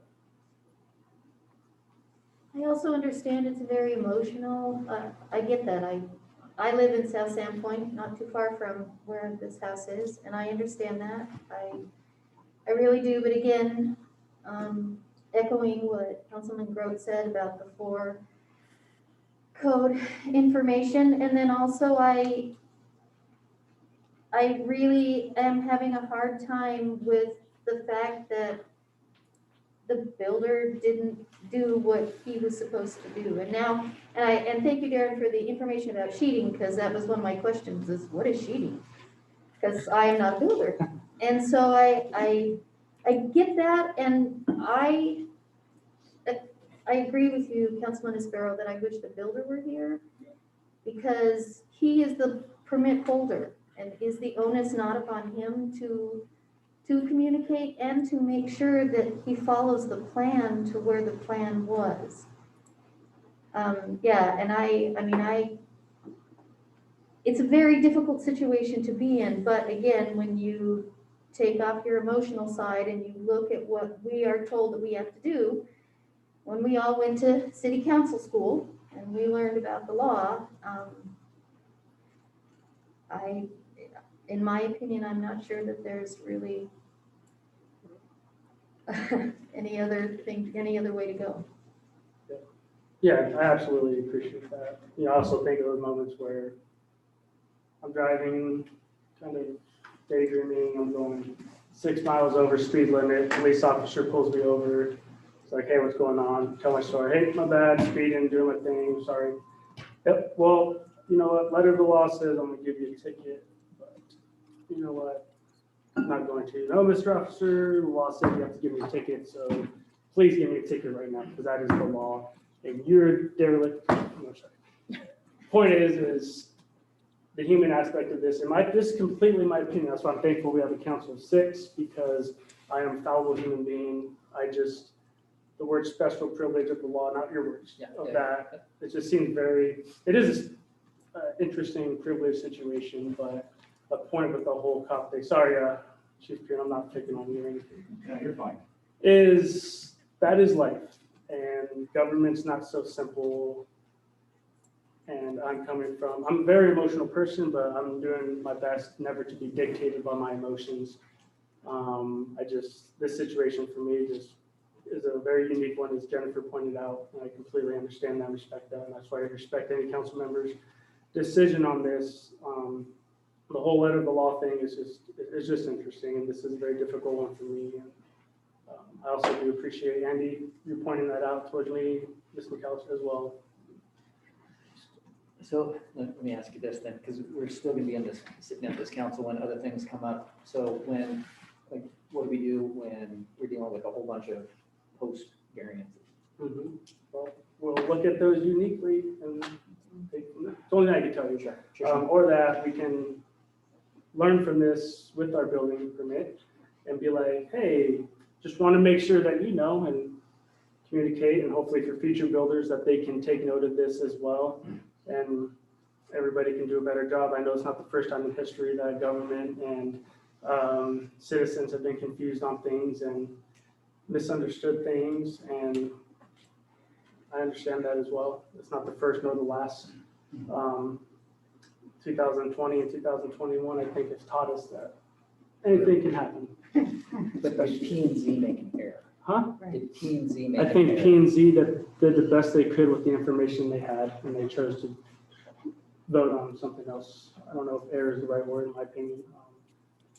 Well, and I would go ahead. I'm worried about precedent too.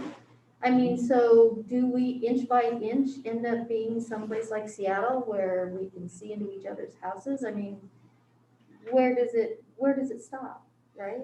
Right, and I'm thinking about, we have great people here today Right. with a great Yeah, plan. I'm not thinking, absolutely. like, I'm obviously thinking about them, but I'm also thinking about the not so good doers that are gonna come to our city and exploit the soft underbelly of our compassionate government. If I could interject. Yes, please. Just for a moment. I am in agreement with Councilman Grote and Councilwoman McAllister, and I certainly hear you, Councilman Severo. I think your analogy is a little inaccurate in terms of speeding and daydreaming. You're making a mistake in the moment where this is a mistake that's been happening for a long time and that has had remedies agreed upon by both parties. And so I think it's a little remiss to kind of make that connection, but I understand where you're coming from.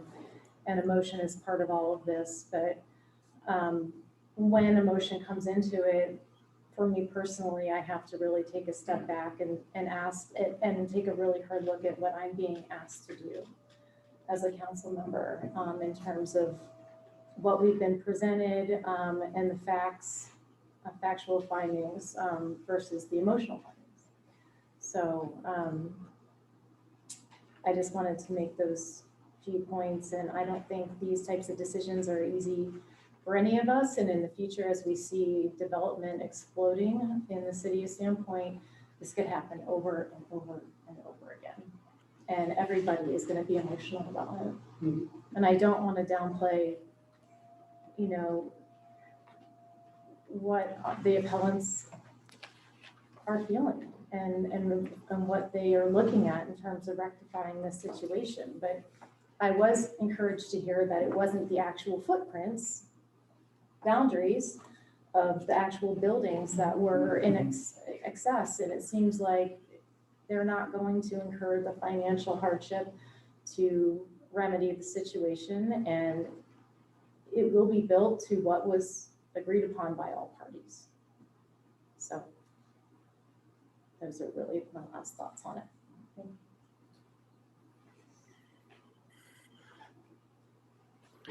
Any further deliberations, council? None for me. No, Okay. Is there anyone prepared to make a motion? I'll make the motion to, I need the stuff. I need the, Got it. yeah, I didn't print it out, sorry. This last part. Thank you.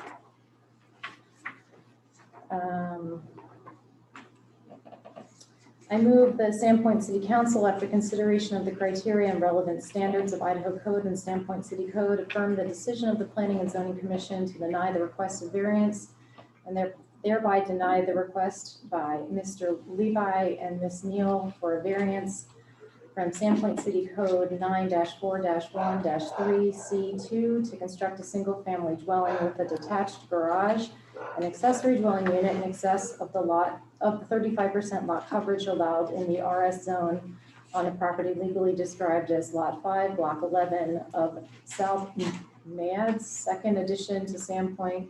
The reasons for this decision are that the City Council finds no error in the planning and zoning's findings or decision. Second. Mr. Mayor, you're on mute.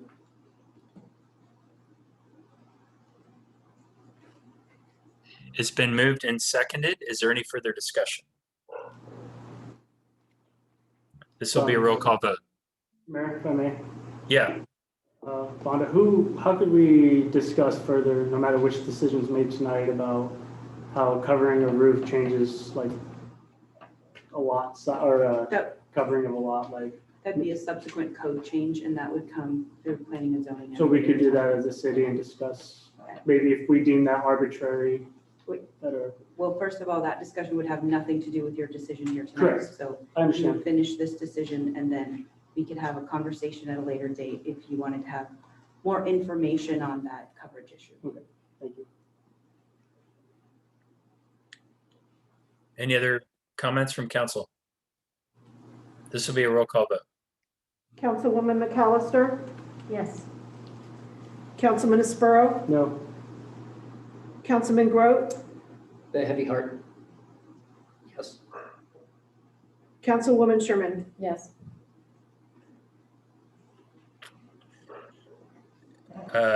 Motion passes to deny the appellant's request.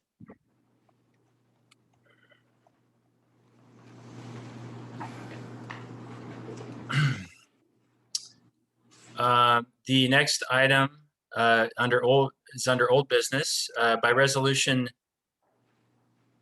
20-036 on August 19, 2020, the city engaged Magnuson, McHugh and Company to perform our annual audit. The auditors have completed their work and are ready to present the report. Following the audit report, City Finance Director Sarah Lenz will also present the fiscal year 2020 fourth quarter financial report. Sarah? Good evening, Mayor and Council. I'm going to turn this over to Chris Mayhew from Magnuson, Mayhew and Company. He is a manager at their company, and he was the main contact that we had there that performed the audit. So I'm going to pull up my presentation.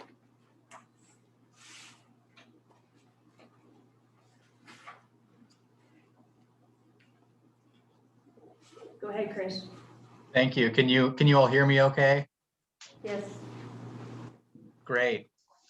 Thank you, Council, for having me. It's a great pleasure to serve as your financial statement audit firm for the fiscal year ending September 30th, 2020. What I wanted to do is just quickly kind of go over at a high level what an audit is and what our results were, kind of why we did it, and then hand things off over to Sarah, who's going to kind of give you a more in-depth analysis of some of the numbers and results reported therein. So that first section I wanted to go over is what is an audit? We all hear the word audit used a lot in the greater landscape, and for purposes of this audit is called a financial statement audit. And the goal of a financial statement audit is for us as your external independent auditor is to be able to express an opinion on the presentation of the city's financial statements, that they are materially and reasonably stated, so that a financial statement user, an external user of your financial statements would be able to rely on them without being misled. So we're really focused on protecting the public interest of wanting to be able to pick up your financial statements and have a clear representation of the financial picture and the fiscal year ended September 30th, 2020, and not be misled by that information. So that's really what we're looking at. So the way that we do that is our audit team assembles an audit plan where we evaluate and we examine your financial records, which includes obtaining evidence and looking at each of the city's funds. The city reports over a dozen funds, some of which are classified as governmental funds. That's like your general fund, local option tax, parks and recreation. The city also operates business type funds, as you're well aware, sewer, water, which operate more like a business. And what we do is we look at the financial activity being reported for that fiscal year in each of those funds. And we test that to make sure that it is accurate. And the big risk there, the two major ways that financial information could be misrepresented would be due to error or fraud. Those are the two main areas. So we design our testing and our audit procedures based off of what is the risk, what are the risks associated with each financial statement area within each of those funds to make sure that we can get to that place where we can say, yes, we have a clean audit opinion and you can rely on this information. It is fairly and reasonably stated. An important discernment really quickly to make is a lot of people think, oh, great, we have a good audit, so we're doing a great job overall. And you'll note that nowhere in our audit report are we saying that the city appropriated X number of dollars to this fund as opposed to another fund, and that's a good thing. That's definitely not where we want our opinion to be interpreted. We're much more focused on whether or not someone can pick up your financial statements and be able to make applicable and relevant decisions such as that, using that information without being misled. So real quickly, why an audit is required, it's the law. The state of Idaho requires it. Also, this isn't applicable this year, but it has been in prior years. If you do expend $750,000 federal dollars, which can also be passed through the state or directly awarded to the city, there's another legal requirement to have a single audit done, which looks at the compliance with the city's use of those federal dollars to make sure that they were used in accordance with what they were awarded for. This particular fiscal year, the city's federal expenditures did not exceed that threshold, so there was not a single audit performed this year. Lastly, I'll kind of zip on down to our audit results. The good news is that we were able to obtain that unqualified or clean audit opinion, which is our ability to issue that auditor's report, which is going to go on the front of the financial package that gets submitted to the state and is also made available to the public on the city's website, that says you can reasonably and rely on this information to be fairly and accurately stated. It's not materially misleading.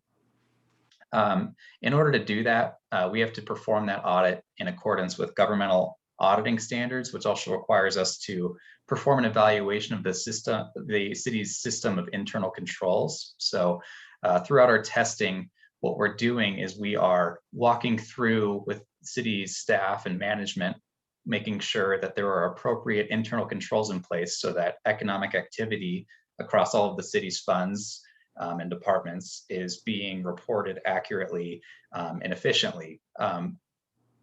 So we do include an evaluation report on the back of the audit report package, and we don't have any findings there. And this is usually the time where I give a quick tip of the hat to Sarah, your finance director, who always does a tremendous job for us as far as your city's ability. We work with a number of cities in North Idaho, and we have in the past. And as far as preparedness and sophistication, really great job, especially in response to this past year being as crazy as it was. Sarah and city management really led the charge to integrate the city's financial reporting system to a complete online-based module so that us auditors can actually access and do our testing by pulling invoices or payroll records through a remote portal. So getting audits completed this year has definitely been challenging, as I'm sure everyone listening right now has dealt with their own unique challenges this past year. But city staff and management did a wonderful job, and we're very responsive to all of our requests as we kind of walk through things remotely. So great job there. The next part of the presentation is where I hand things off to Sarah. The first section of your audit report, after our opinion report, comes to the management's discussion and analysis, which is written by Sarah, and it does a great job of kind of summarizing the year. So take it away, Sarah. Thank you, Chris.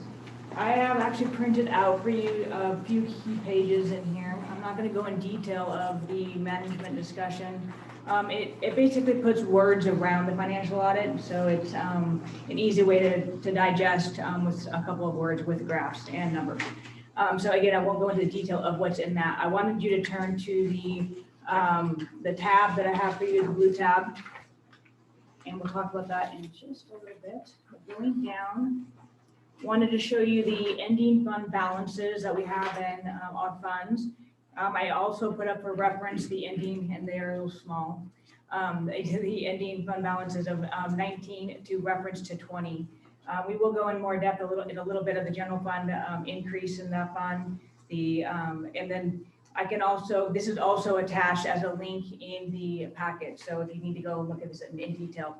This will lead into our budget discussion because we're jumping into budget next for 2022. So these will be our beginning balances that we will be looking at, as well as our expenditures and revenues for the current year estimated to get us to our beginning balance for our spending of fiscal 22. The one I wanted to point out here is our water fund, enterprise fund. It has an ending balance of $10.5 million. I am recommending that we move 7.5 of that million down into water capital reserves. I will get into a slide a little bit later that will show the movement of that and the growth of that non-capital reserve, basically the water fund reserve that's been growing over the last several years. General fund highlights on page 20 is the tabbed page there. This is on the left there, the general fund ending balance is $11.6 million. If you look to the left in the general fund column there, you can get a detail of what that non-spendable fund balance, the restricted, the committed, assigned, and unassigned fund balances, what makes those up in detail is on that page 20. Just wanted to point out the assigned fund balances. That is our operating reserve, emergency reserve, and construction reserve. We'll get into those a little bit later as well. The general fund revenues and expenses. The revenues came under budget of almost 3 million and expenses of a little over 4 million under budget. The differences of budget to actual for the general fund was the downtown revitalization was approximately 675,000 under budget, where the grants and capital projects were 2.2 million. Wanted to point out that we usually budget 1 million of that as a reserve for grants coming in, just in case we get them in the general fund. Personnel expenses, or services, that's going to be your salaries and benefits. That's approximately 500,000 under budget for general fund. And M&O, approximately $1 million, 950,000, and 650 of that is carryover in non-capital projects. Examples are the multimodal carryover, Schweitzer roundabout. We still have a true up of that we have in the budget with the state. The LED retrofit street project, Sand Creek underground utility project. These are non-capital, as in either one we don't own the actual infrastructure, or they're just not considered a capital project. So they're carried over into they were carried over into 2021's budget. The general fund unassigned fund balance, that was the balance that up above on your page 20 is down at the very bottom. That's the bottom line that we like to look at for basically what is in the general fund that's spendable, that's not reserved for something else. That's the ending balance is $1.9 million. Of that, to increase our operating and emergency reserves to the maximum, of that, we recommend 91,000 of that to be moved into those two to get those to maximum. I will go into that in the next part. The 27th payroll period, that is moving to the bi-weekly payroll period. Every 11 years, we will have a 27th payroll period. That comes up next year. I will be proposing or suggesting and proposing when we go through strategic planning, and also budgeting for a set aside for the next 11 years to actually start funding that for the next time we have this in 11 years. So that will be coming forward. But this here is 27th payroll period for next year coming out of those, would need to be funded out of those funds. The 5%. Sarah, I'm sorry. Yes. I'm sorry. What is the 27th payroll period? What is the purpose of that? So when we moved to a bi-weekly pay period, how that falls within a year, that creates a 27th payroll period. Typically, there's 26 payroll periods, and just by the way that Got it. Yep. So it's every 11 years is how it falls.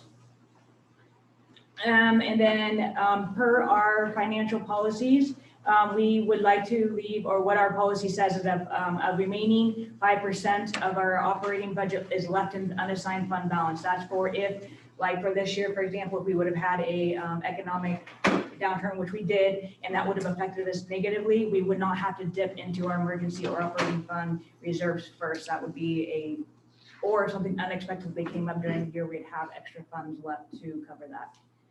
That leaves an unassigned fund balance of 1 million.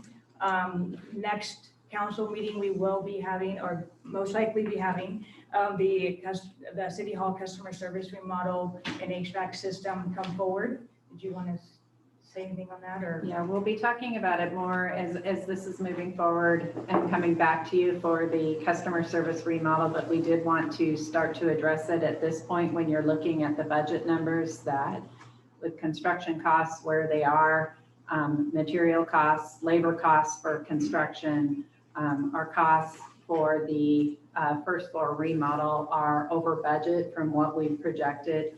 And this is where we kind of wanted to highlight, so you can see as we move forward with that project that we're proposing that some of our operational savings dollars be used towards that project as opposed to pulling it out of capital projects, something else we're trying to do in the community, because as you, Sarah, highlighted, we have had a number of savings in operational dollars, particularly on the personnel front, much of that related to benefit cost savings due to some of the changes that we've made in our contracting for benefit services. And then the remaining amount be discussed during budget of 2022.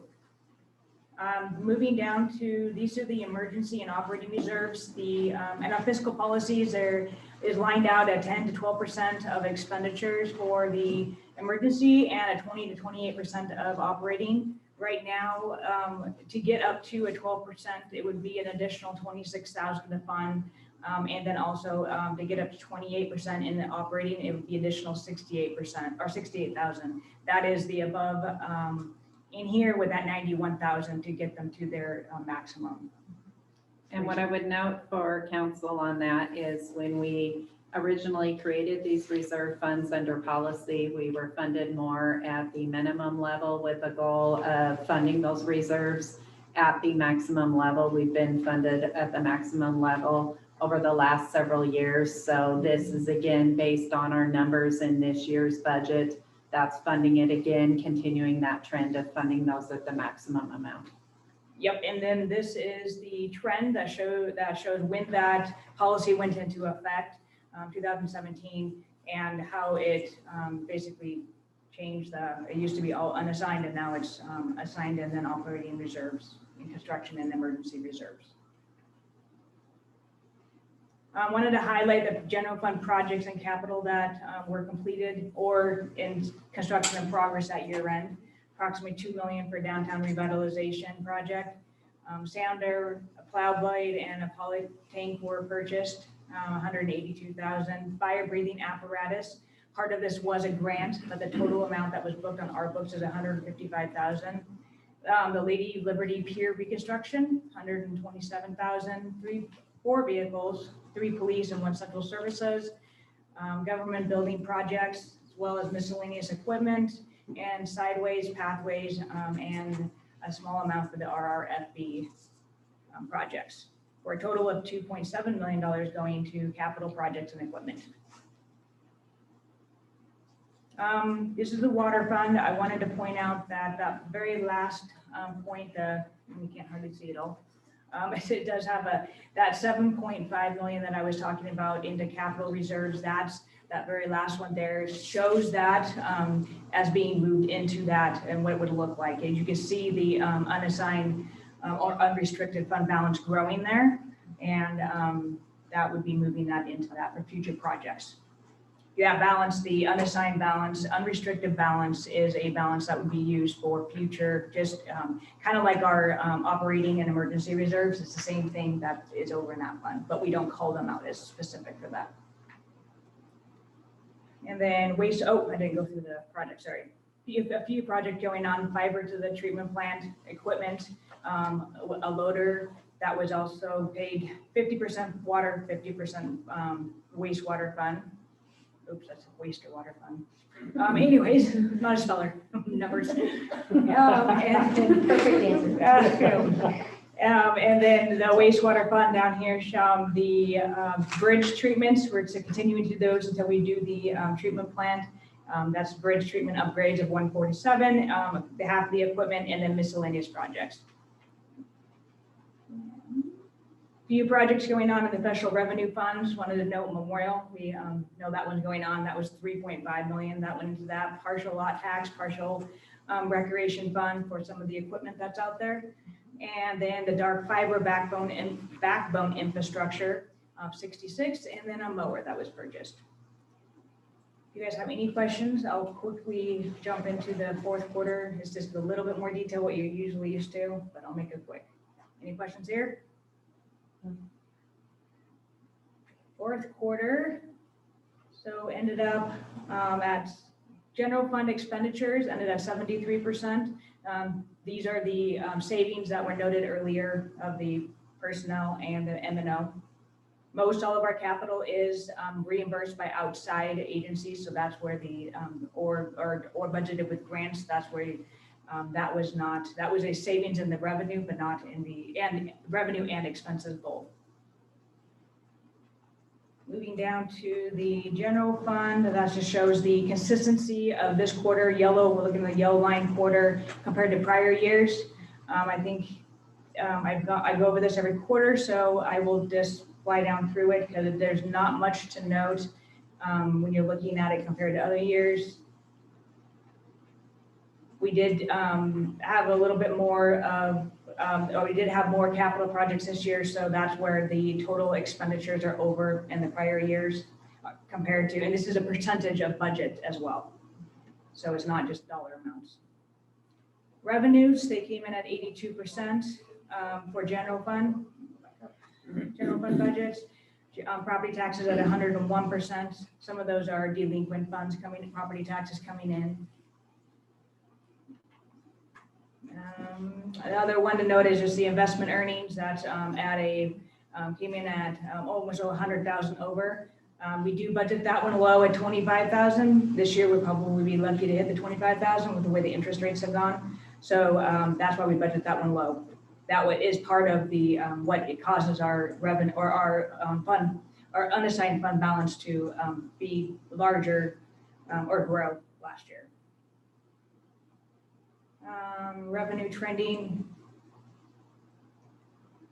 that is the percentage. The special revenue funds, the details of that, nothing to note there. We've gone over all of those. The biggest one again is the local option tax.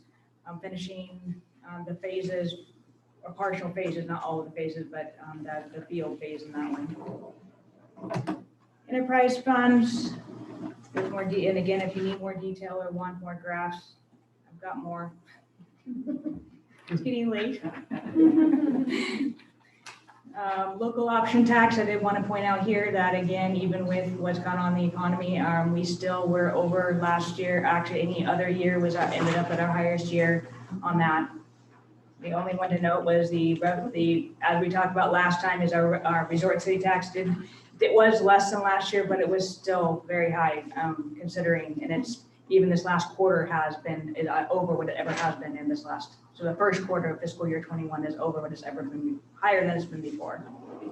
And that is all for the quarterly reports and the fiscal year end reports. Any questions? Great, thank you, Sarah. Mr. Mayor, if I may, I just would like to echo Mr. Mayhew and tell Sarah that you've done a remarkable job. I'm really, really impressed with all your work, and I think you make it understandable.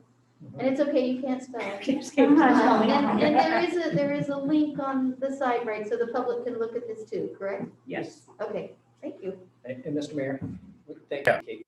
I'd like to echo those thank yous and for the public to hear that terms like under budget and on time and pandemic are new to 2020, and big thanks to staff across the board that through all the scenarios that all of us who have gone through leadership, a pandemic was not one of them. And I really appreciate you coming and saying, we're not having to crunch numbers to try to figure out how to pay for things. You're like, we're in a good spot.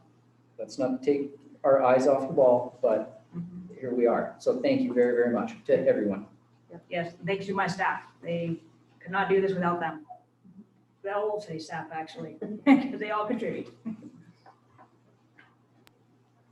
Great. Any other questions or comments from staff? All right, very well. Thank you again, Sarah. Really appreciate that report.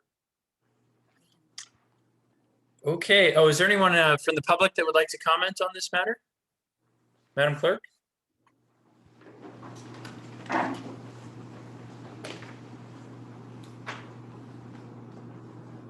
No, Mr. Mayor. Okay. Hearing none, the first item under new business is a presentation from Parks and Recreation Director Kim Woodruff and Recreation Supervisor Jason Wiley on proposed updates to the current Parks and Rec fee structure. Kim? We're doing memorial. Mr. Mayor? Yeah. We do have one more item under old business before we proceed with new business. Item 8B. Oh, I'm sorry. Yes, somehow that one, I do see it now. I apologize. So let me try again. Yes, the final item under. This one slide. Okay.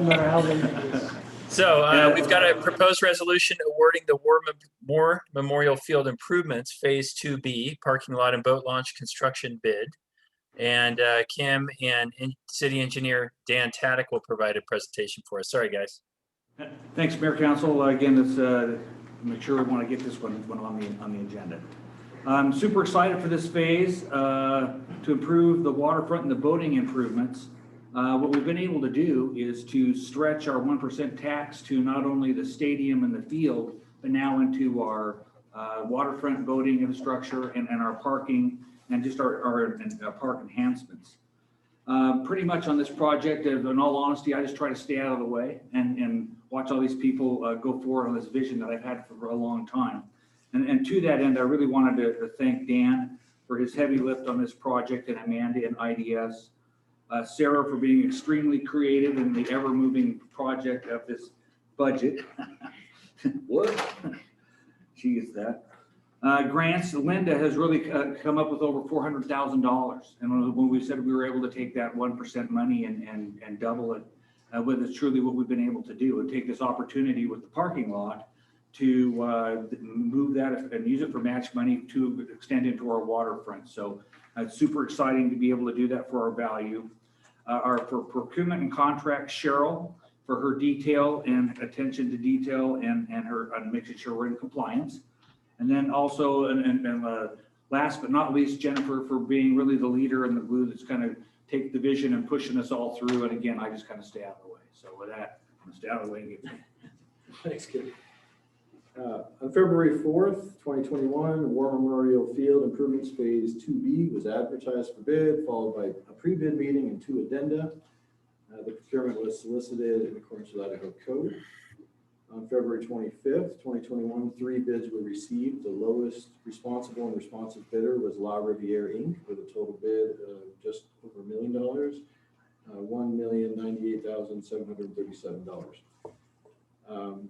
The contract stipulates that Phase 2B will be substantially complete by May 27th, which is to allow public access to the launch ramp for Memorial Day weekend, with final completion no later than June 11th. So that's just the remaining minor punch list type items.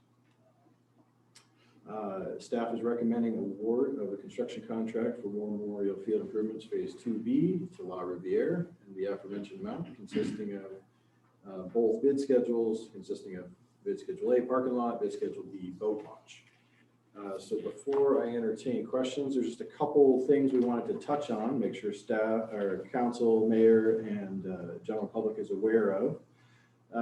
This parking lot layout you see is largely what we're constructing. You may recall you saw this several months back when we were initially taking Phase 2A out for bid. What this parking lot represents is a balancing of priorities and many times conflicting priorities. We ended up with 73 car parking spaces with this layout. That's up from 40 in the current parking lot.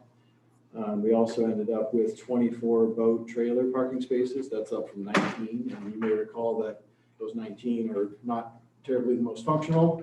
These 24 are highly functional, given the orientation of the parking spaces relative to the drive lanes. And also point out that seasonally, so we allow, we require boat trailers only in those middle stalls from Memorial Day to Labor Day. However, in between those dates, the other side of it, off season, those are essentially 2 parking spaces. So in the off season, those 24 could turn into 48 car parks essentially. So we're up to 151 parking spaces. All that being said, our code for off-street parking requires 294 parking spaces for a sports venue like this. Furthermore, we have landscaping requirements per code. We've got 10% landscaping requirements. Tree, and all these are based on, well, these further ones are based on total area of your parking lot. So 22 trees required, 30% tree canopy coverage. In all of those situations, we are not achieving letter of the law here. With the landscaping, we're approximately at 8%. With total number of trees within the parking lot, we got 9. And with canopy coverage, we're under 5%. However, all that being said, code as it is interpreted does not give us any consideration for the large, very significant trees that are immediately adjacent to the parking lot, and of course provide this ample amount of shade. They also don't allow us to account for all the trees that we are planting along the edge, trees and shrubs, to provide a buffer for the neighbors. And we've heard that from numerous public meetings, that the headlights are an issue for those folks down along the waterfront. And so we are hearing their concerns and addressing them with a lot of vegetation. What we feel, given all the priorities, parking, view shed, waterfront access, landscaping, and the public comments, that this layout really achieves the best balance of all those priorities. And regarding stormwater, happy to say that our plan in front of you does meet city code requirements for stormwater. We also had Boyer outfall as a portion of this project, you may recall, and we discussed at a prior meeting moving the location of that project up to Dobbs Field in an effort to reduce the peak flows at this location. That would dramatically decrease the eventual cost and complexity of a treatment system at this location. We are still intending to move forward with that.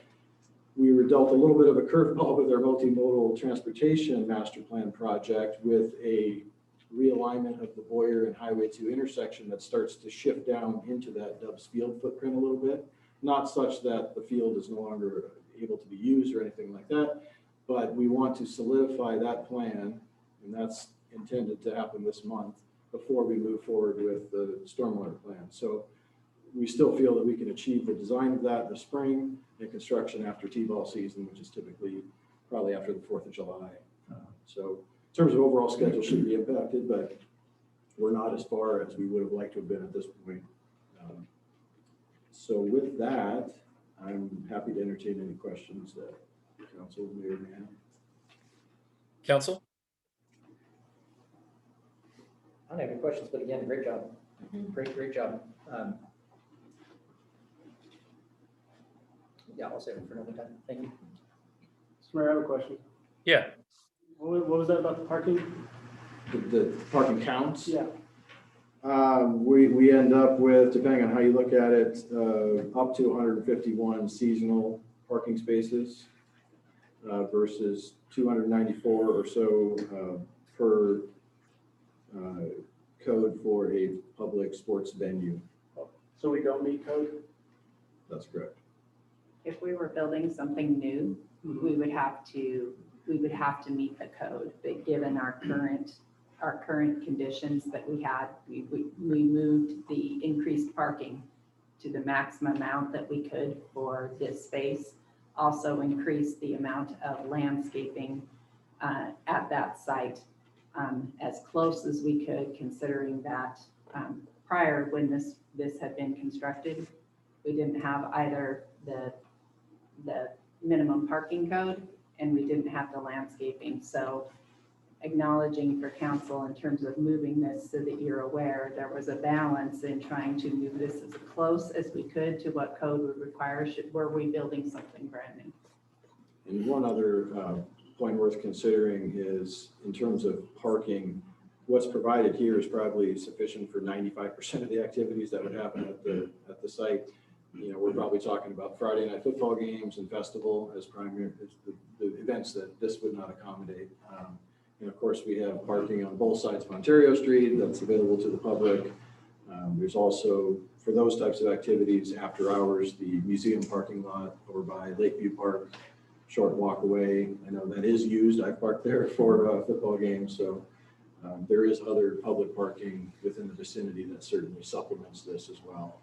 Yeah. One thing I might add is that as we increase use there for our practice time for our local families, this will give them a place to park that won't be on Ontario bleeding into the neighborhood. So really it's a nice mix. We'll have an entry there on that east side to the west for being able to access. So it really is a good fit. No, I think it's wonderful. Thank you. I just want to make sure, letter of the law, we got it all.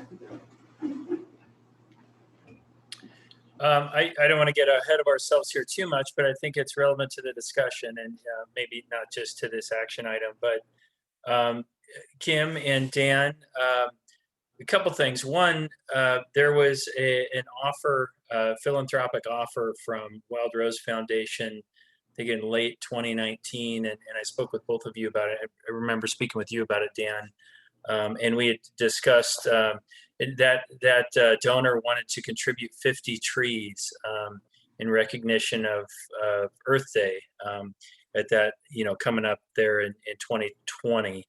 Anticipating that event. Of course, this was pre-COVID. Were we able to,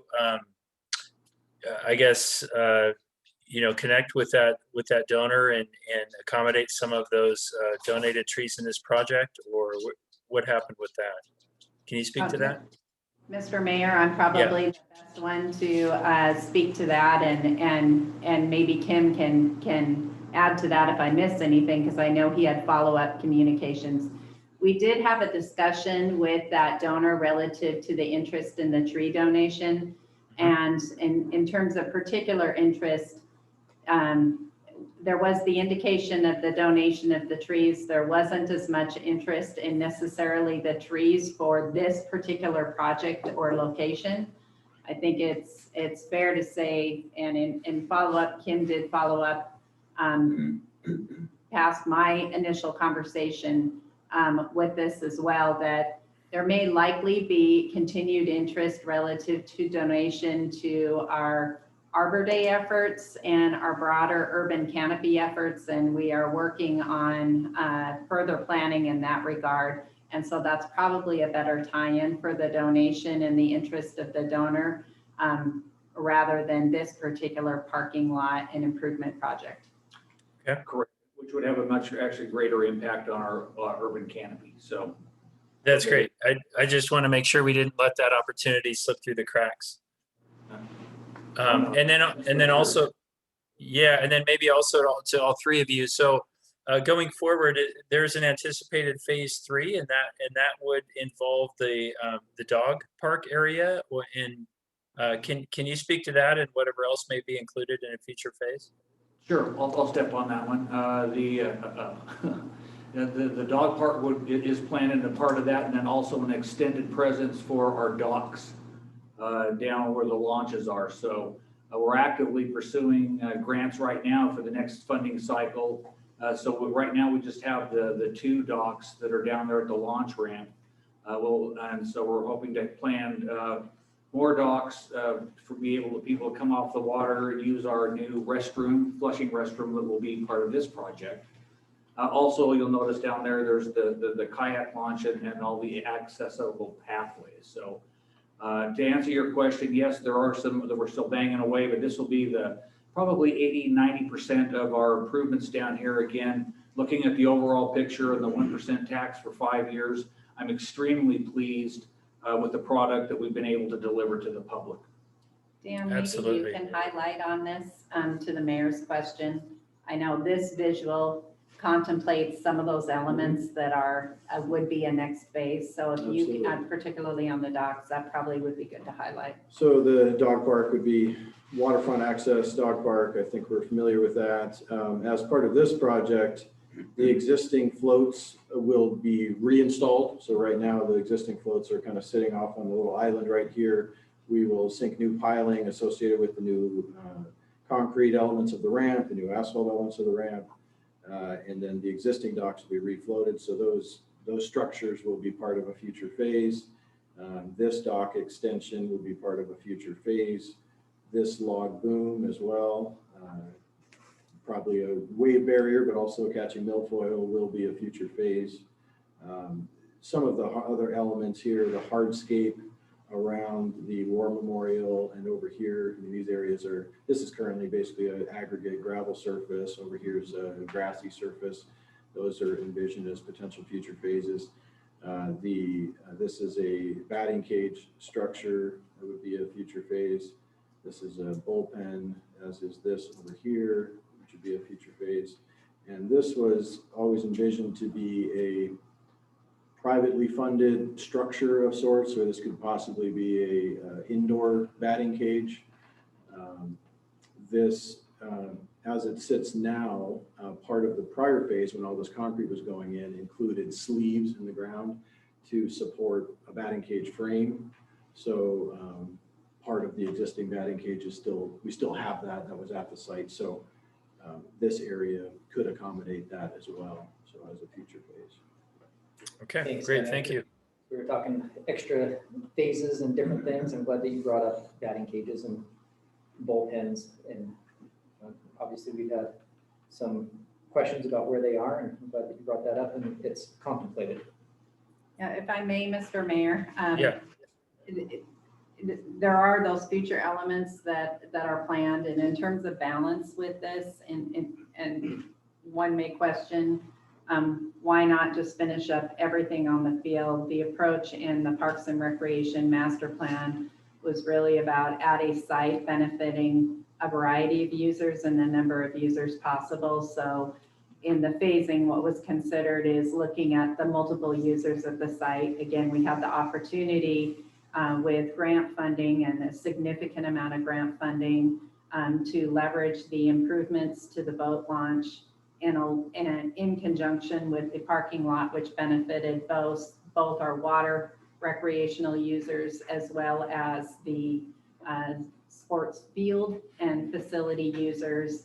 And then it was balancing that input that we got from the neighborhood with the concerns as we were making improvements, not only to the grandstands, but as well to the field on what the impacts to the neighborhood would be with parking. And so that's where we landed with the selection of the parking lot improvements and the boat launch improvements over what one might see as a priority with finishing the field. Thank you very much. Thank you, Jennifer. Any other comments or questions from council? Okay, Madam Clerk, is there anyone from the public that would like to comment on this matter? Yes, Mr. Mayor, here in council chambers, Matt Williams.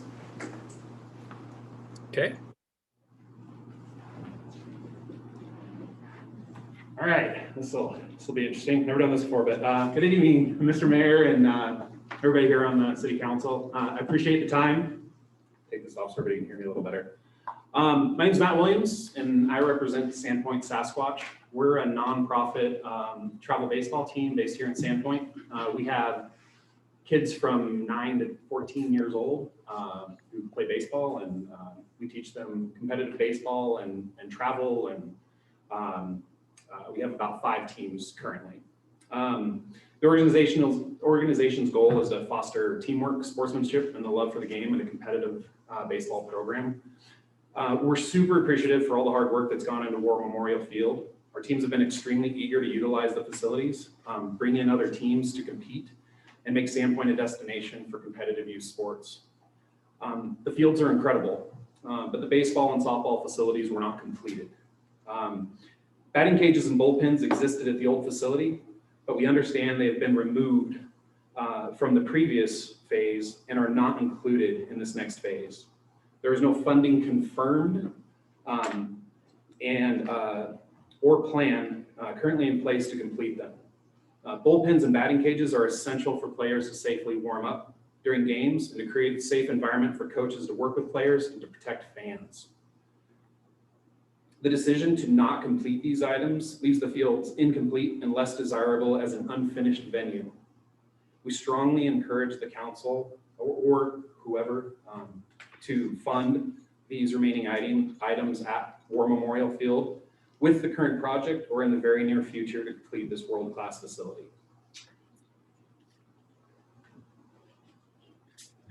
Great. Thank you for those comments. Really appreciate that. Thanks. And you know, that won't drop off the radar.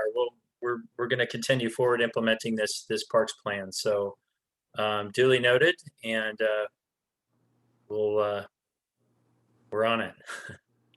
Anyone else, Madam Clerk? No, Mr. Mayor. Okay, great.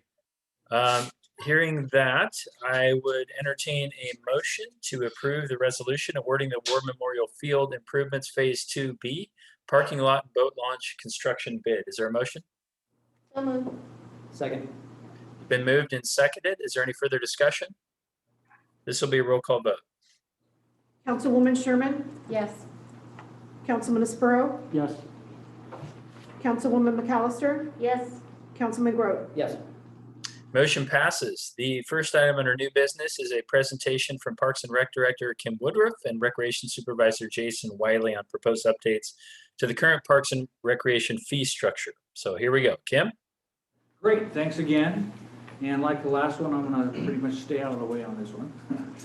Our use fees are long overdue. Pretty much where we're at to date right now is Kim cobbled logic over the years. So not only did we throw out the bathwater, but the baby as well, and kind of more logical approach to our use fees, keeping in mind the related expenses, and then the big part of it is planned for our future replacements, in particular the turf. You know, we all know there's about a 15-year to 20-year lifespan. We're budgeting on the 15-year to be more conservative and not just show up after 15 years and go, oh, bummer, the carpet's gone, we need another $1 million. So, you know, that's going to be part of it as well.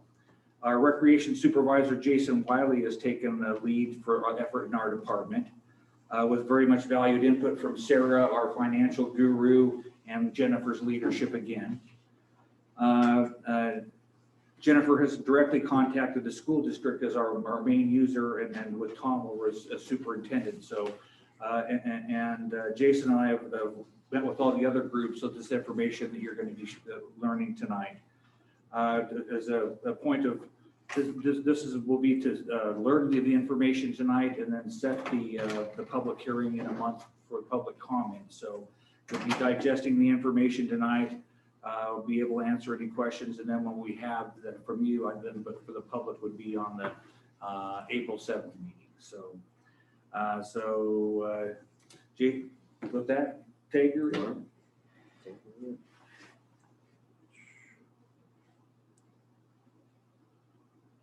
New computers, I'm still getting used to it, guys.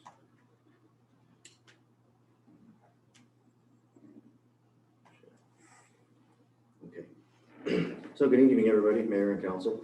I'm going to go through a little bit here, kind of cover what we've got there. If you guys have any questions, please let me know.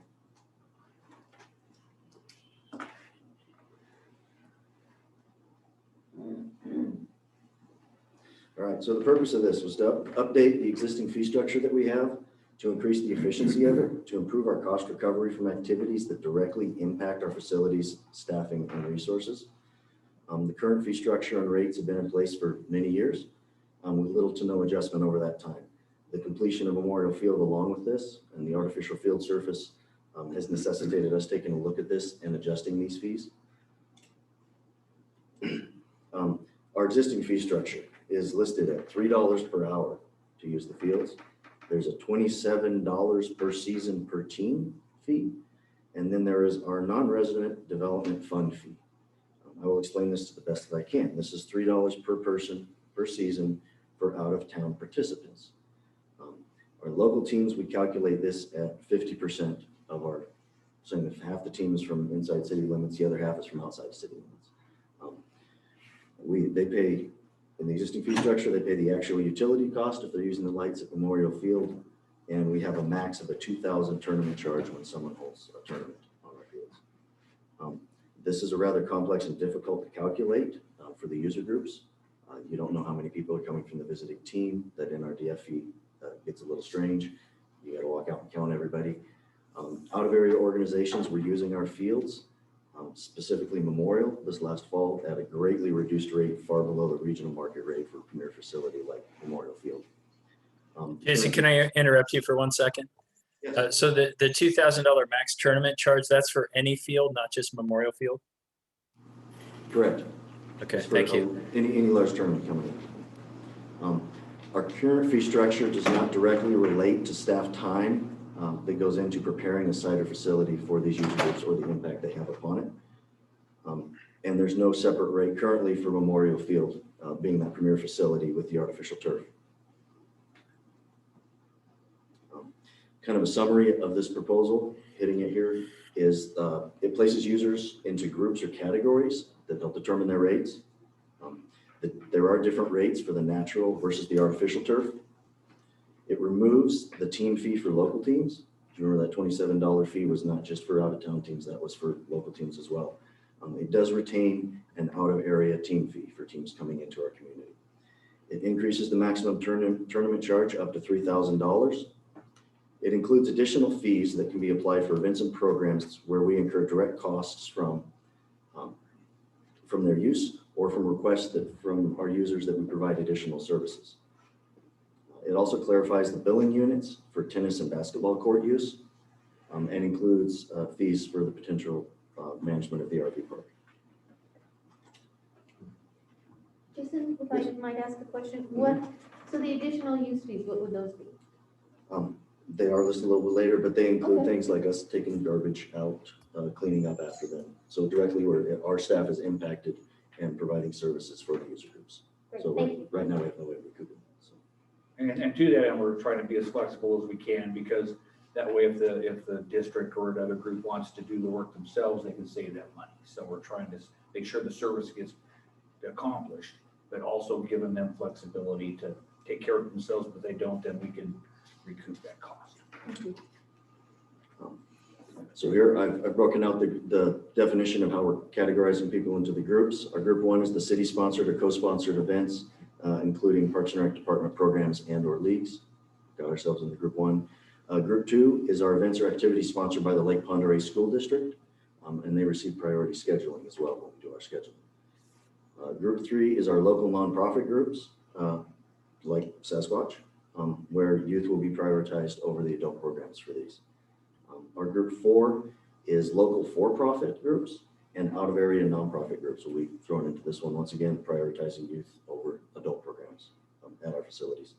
And group five is the out-of-area for-profit, using an out-of-area is defined as outside of Bonner County in this instance.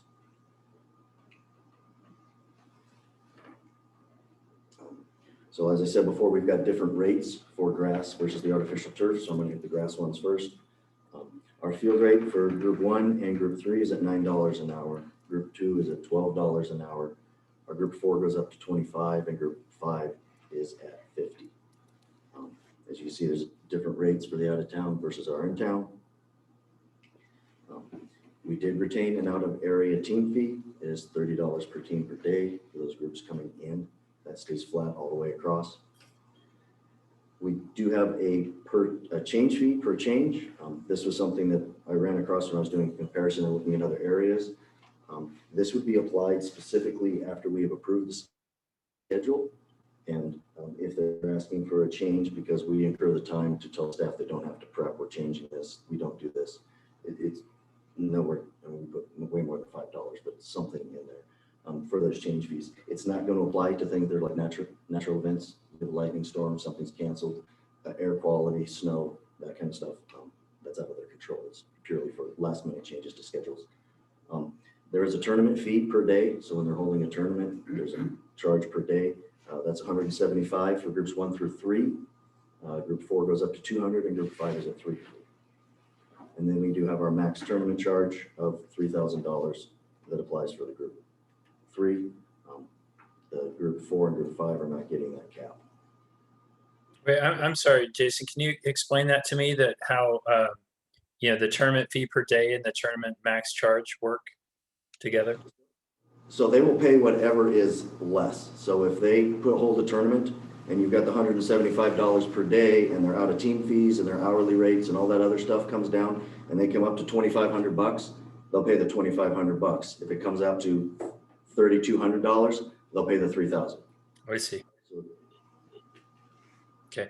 And just generally, can you, and you already kind of spoke to this a little bit, but can you share with me again how these rates, I understand that we've got especially now with Memorial Field, we've got a really unique facility that's special in the region. But how do these rates generally, and I'm looking particularly at the max tournament charge, compare with other markets in the region like Coeur d'Alene or elsewhere? Very few of the organizations have a max tournament charge built in there for there. Some have just a tournament charge per day, but I don't really recall. I'd have to look real carefully at seeing a lot of people that had max tournament charges. People are coming in and running a huge tournament and impacting the infrastructure in the city. A lot of those cities don't have a cap on it. My recollection, Jason, was that when we looked at other cities, and I believe you have in the PowerPoint, you have a comparison around the region, because we did do that analysis as well, that a max charge on tournaments wasn't something that was seen in other areas. It was looking at a decision that council had made some years ago about putting a cap on tournament fees for the city, and you've got a graph that's showing that. So what we had collected in terms of tournament fees up until that year that the city council chose to put a cap, and then it was taking into consideration increased costs again for maintenance of our fields, not only for Memorial, but for our other fields, again, noting that we haven't done any increase in our fees over a number of years relative to either what our cap is or what our field rates are. But that max charge, that was really an artificial cap that had been put on by Sandpoint, not comparison to what other groups have in the region. Any more questions on that, guys? No, thank you, Jason. Appreciate it. Thank you, Jennifer. And the proposed fees for the artificial turf diamonds. Now, this is where we have, it looks really, really busy. A lot of this is those fees where we're able to provide additional services or where our staff is directly impacted. A lot of this is not applicable to our grass facilities at this time, hence they're here under the artificial side of it. You see there is an increased field rate per hour for using Memorial Field, being the premier facility. Groups 1 and 3, once again, are at the same rate. They're at they are at the same rate. Their rate is $16 an hour. Group 2 is at 20 an hour. 4 is at 50, and group 5 is at 75. We put in a secondary partial field rate here. This is to allow us to maximize the use of that facility, where some sports will exclude other groups being out on there at the same time to do a practice, as where other particular sports will allow multiple groups out there at a time. This allows us to have a secondary partial part of the field rented out to separate users. We do have an out of area team fee, Memorial Field, that is $45 per team per day. We do have bleachers. This bleacher fee would come into effect when under not normal setup. So an event that normally we wouldn't have the visitor bleachers out there for, or we wouldn't put them out for if it's requested by the user, this would be $40 for us to put it out there. It takes several hours for our crew to actually move those bleachers into place and set them, putting all the materials underneath that they need to, and the load spreaders for the artificial turf. Memorial will continue to have its gate fee, $2 a ticket. That is currently what it is at, so there is no change with that gate fee. The tournament fee, once again, $175 a day for groups 1 through 3, 4 goes up to 200 again, and 5 is at 300. That's the same as it is on the grass fields. City staff on site, if requested by the organization or needed, we can have staff available on site to assist as needed. That would be charged at $35 an hour. Trash removal is at $25 a day if they don't want to haul it to the dumpster.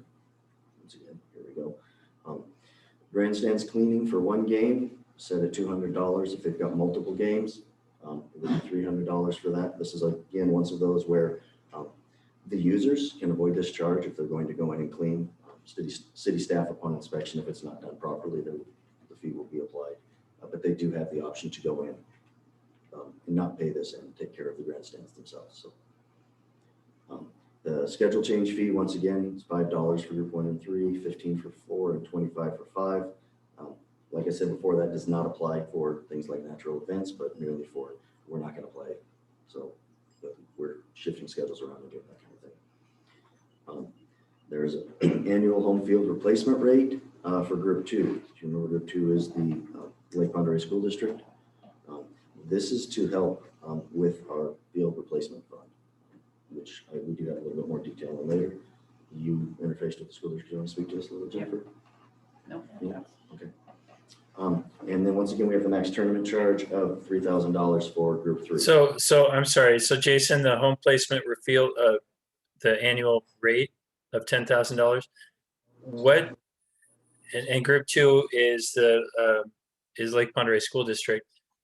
What? I don't understand what that charge is. That's a lot of this is a share. It's a city owned and sponsored facility, and we are in a unique situation in that we have a city owned facility that is the home facility and replaces a facility that would be otherwise owned by a school district for their athletics. We're their home field. So in developing this fee, and this kind of jumps to the end of our presentation, but in order for us to be able to replace this field at the anticipated replacement time, our cost that we need to set aside annually for field replacement is approximately $60,000 a year.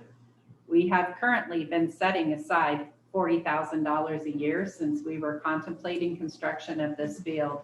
This includes a cost sharing component for field replacement for the school district, as use of this field is substantially cheaper than them maintaining their own field. So it was looking at, as we were first looking at field replacement options, originally from our first consultant, and we were looking at options, it was anticipated that field replacement was $40,000 a year. That's why that's what we were setting away.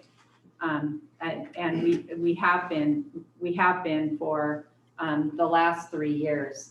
This with the increase in the fees, it provides us the revenues needed to pay for field replacement, continue to set aside dollars, and for the school district, particularly participating in that as the primary user outside of general city activities of this field.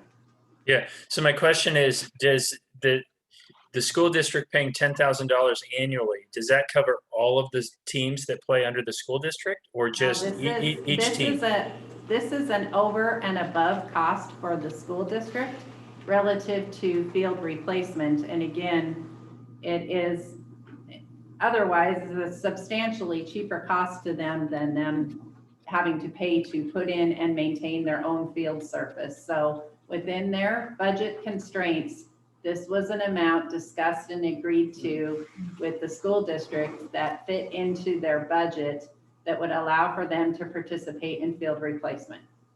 Okay, for all of their teams, whether it be Sandpoint Bulldogs or JV or baseball or whatever. All of the other fees above for use of the facility, just like all of the other users, they would pay for those other costs that are listed there. This is an additional cost for the school district relative to the other groups for tournaments and those types of activities. They are participating also in this particular field and those costs. And that is another reason why you see the increase in the tournament fees for the others. That becomes their fundraising venue. This is an additional budgetary item for the school district. Okay. Do we anticipate that there would be any other group that might fall under that category that might pay that fee? The group identified as group 2 is very specifically Lake Pend Oreille School District. Okay. Okay. And so let me just be clear here. So we've basically raised $40,000 a year, and we're trying to get to $60,000 a year, and we're proposing that collectively these proposed fee changes are going to get us that extra $20,000. We have been setting aside $40,000 a year. Yes. And we're expecting these proposed fee changes to get us that extra 20, or are we kind of overshooting here a little bit? And is there anything else that these funds would or could be used for other than field replacement? Yes, that what would be intended overall in this fee structure is that this is supporting that set aside replacement for the field surface itself.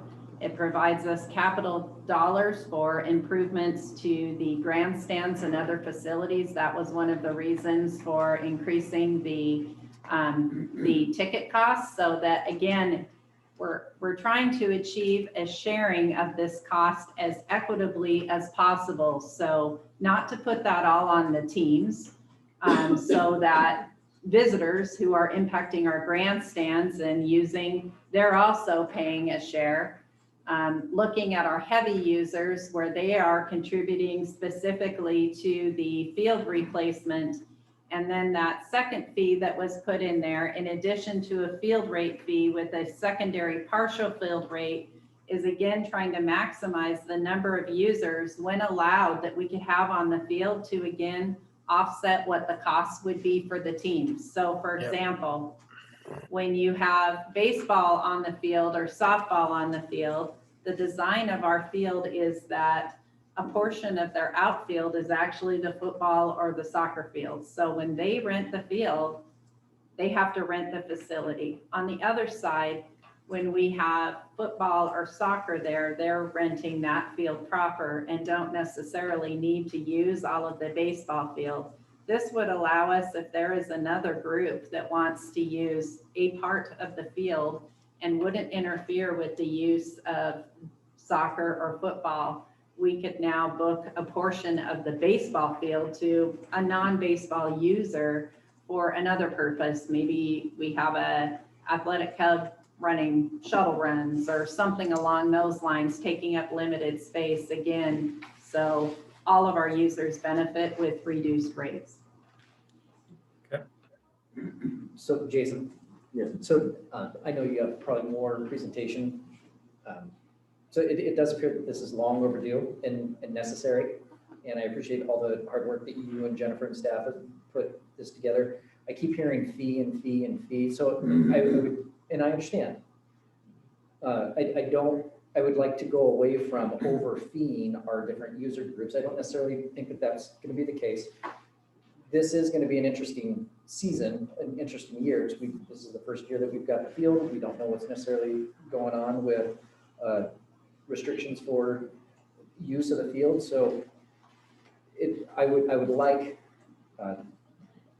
at the most convenient time after this season for us to be able to evaluate this and look at who used the field, how often was it used, who used it, was the ability to implement those funds. So the second question out of all of this, do we have someone on staff on your side that is going to be able to help walk a user through all of this?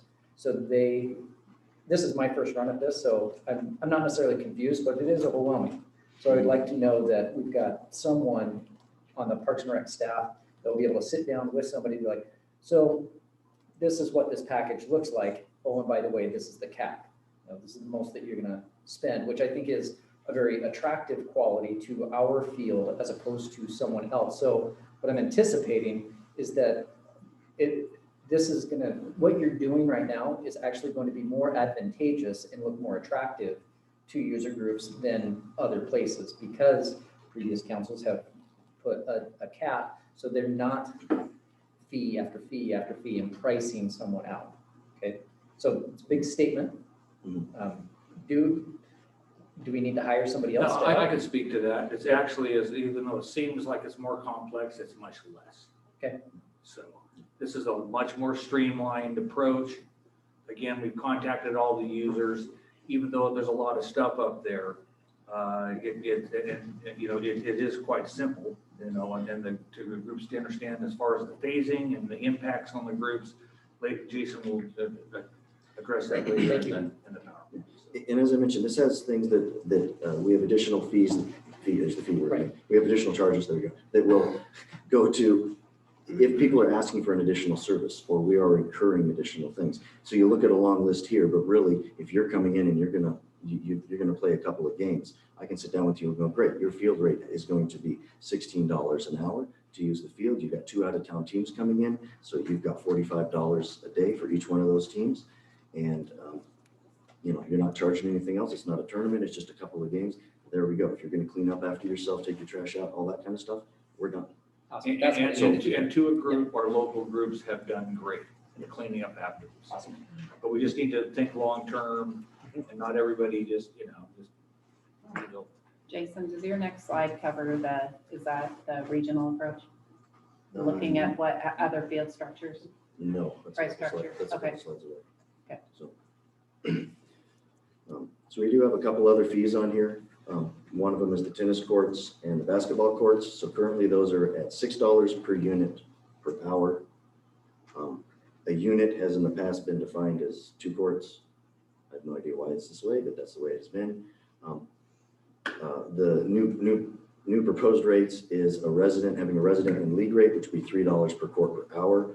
A professional or non-resident will pay $6 per court per hour. The actual fee is not really changing a lot because now before you were paying $6 for 2 courts, you're paying $3 per court now. Most people only reserve 1 court. So a lot of this is a simplification of that.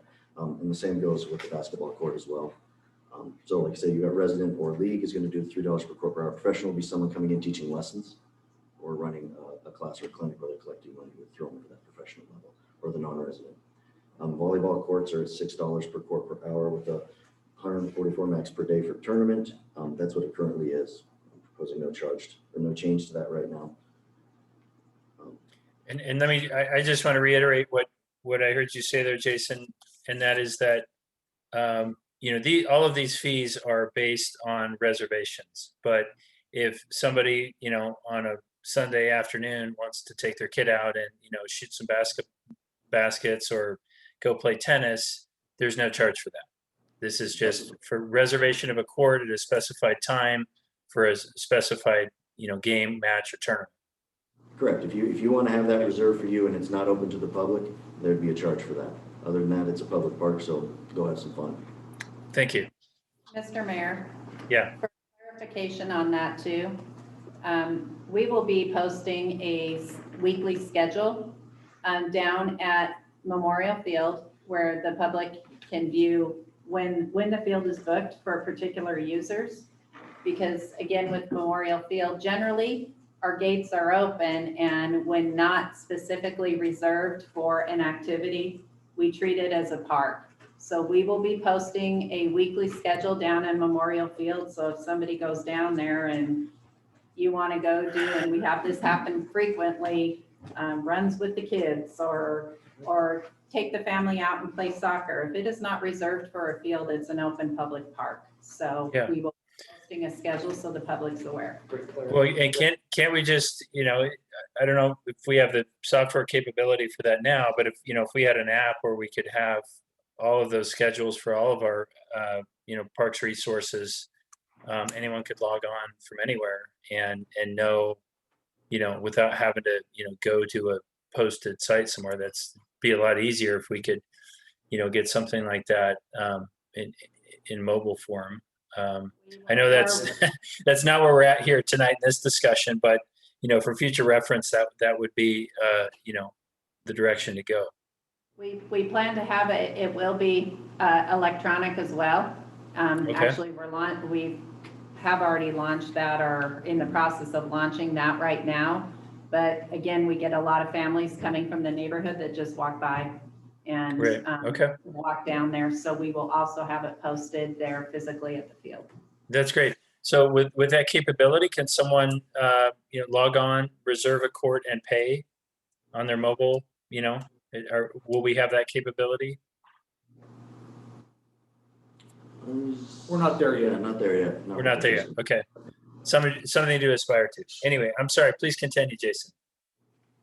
Don't want to drag this out, just curiosity. I played ball a long time here. Has anybody ever rented the basketball courts? Yes. Yes. Really? Yeah. I've been here 35 years, man. We kicked them off, I'm sorry.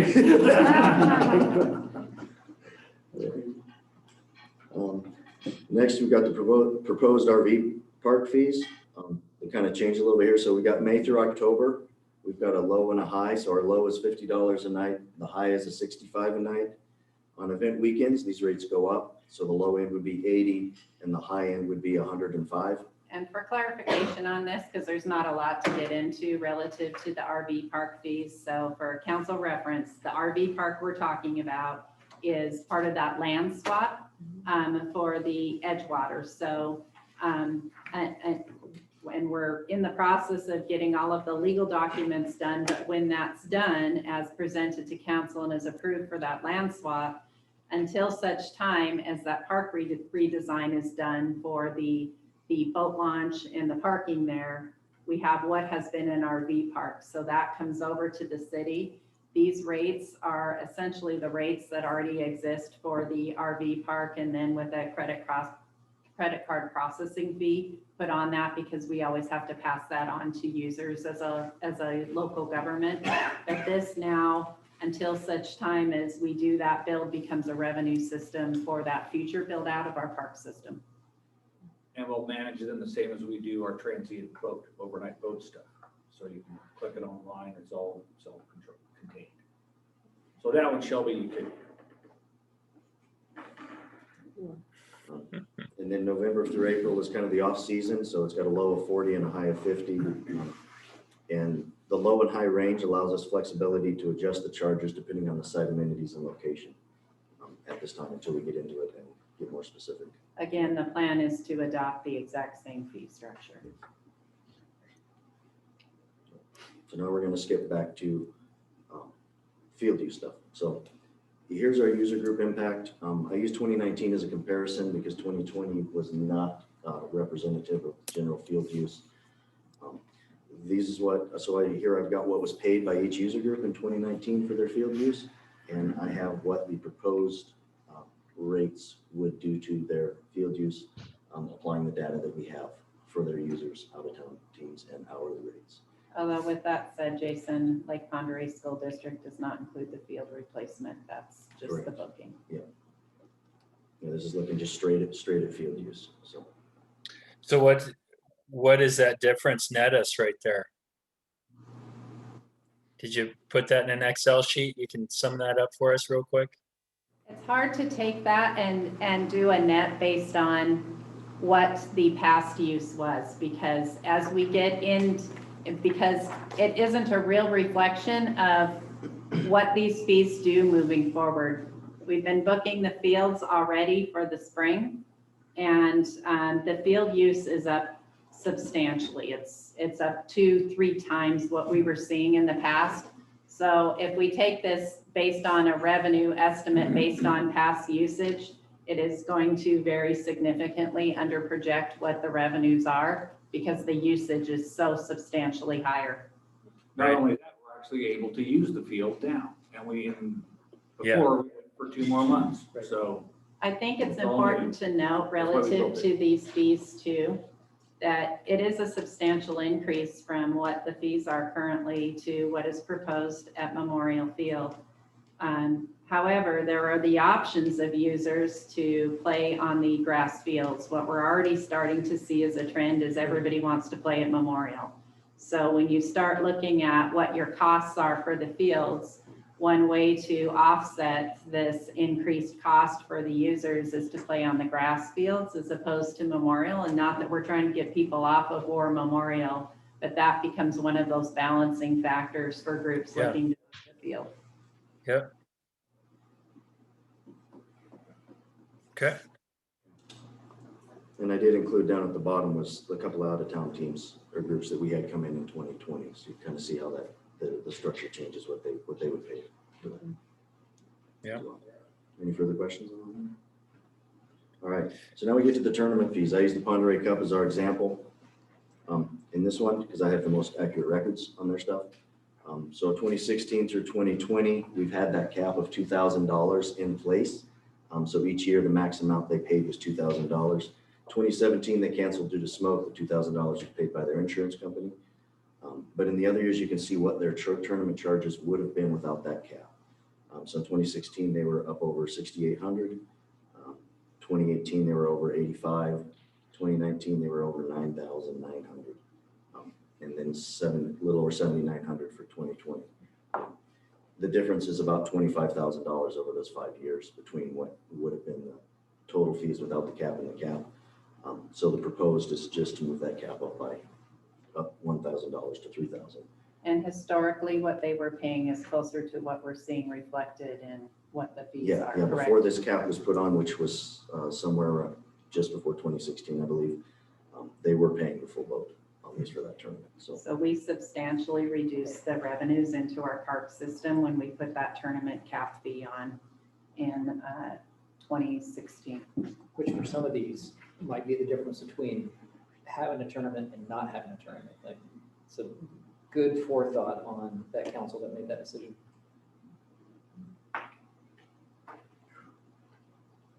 And go ahead. Some of the other organizations' facility rates here. This is some of the stuff I collected. I used some local area people. I also reached out of our area because I was trying to find a field or facility that was similar to Memorial Field to kind of get an idea what was going on out there. So hence the city of Fremont, Renton School District, they've got artificial turf facilities and those came in there. I have for our city of Sandpoint, I have our current adopted fee structure over there.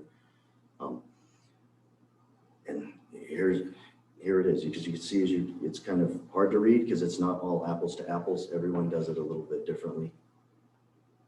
Some of them you see do have them categorized by groups. That seemed to be a quite equitable way to keep it low cost and affordable for our local groups while allowing us to get some revenue from outside organizations coming in and using our facilities. Jason, can you give an example of like real life ministries, for example? So that's the artificial fields. That's our closest artificial field that's down in Post Falls. Mm-hmm. And I know there have been some questions relative to our structure because they have only an hourly rate, whereas we have an hourly rate and then the out of team rate. So why don't you give an example, because that field's used heavily by soccer, of what that would look like if you're an hour or a typical soccer game of 2 to 3 hours between the two. Yeah, so if you're looking at the different rates between the two, so Real Life Ministries does a flat fee. They do a flat $45 an hour to get on their fields. They've got artificial soccer or artificial turf soccer fields. Our rates are a little bit different because we have that out of town team fee. So if you have a local team playing an out of town team, at Real Life Ministries, it's $45 for the first hour. At our field, if we're going with 45 for Memorial Field plus the 16, you can right off the bat, you're $16 more. As you start going past that 1 hour mark though, Real Life Ministries is charging another $45. We're charging $16 more for that next consecutive hour or half hour. A typical soccer game is going to run about 2.5 hours. That's about the time when if they're coming to me and they're saying we want to have a game on this day and they say we want to start time at 3 o'clock, it's 2.5 hours. Going to run about 2.5 hours to run that whole thing. At that point in time, Memorial Field is much less expensive because they're incurring that $45 for every hour. If they break it up by half hour, it's half of that.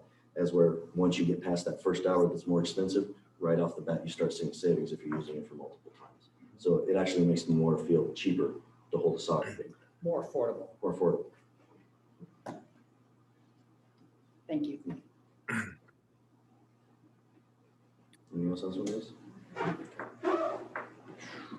Maintenance costs. So I just kind of wanted this direct maintenance costs, staff time directly on there, maintenance and supplies directly there, electricity, and kind of total expenses. I kind of broke it out, Memorial Field and parks overall, just to give you an idea of our park system. Once again, I took 2019 because that's what we were looking at with all the use and everything else.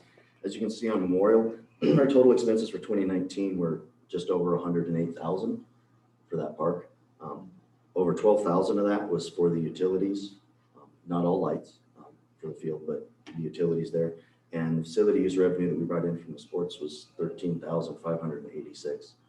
So just barely covering the utility cost there. So currently what we've been charging specifically at that site is definitely not covering our expenses on that. So again, the balance we are trying to achieve here. So the difference, the question may be the total expenses for War Memorial Field, our M&O expenses, those are borne by our property taxpayers. So this is again, looking at the actual users of the facility and offsetting some of those costs for the property taxpayers for maintenance of that park. Yeah, I mean, this really, kind of cuts to the core of, why we're having this discussion, right? And I think a lot of us, and I can imagine certainly, first time new council members, they look at this schedule of fees and it looks a little bit like sticker shock. And this is something that, I always struggle with a little bit.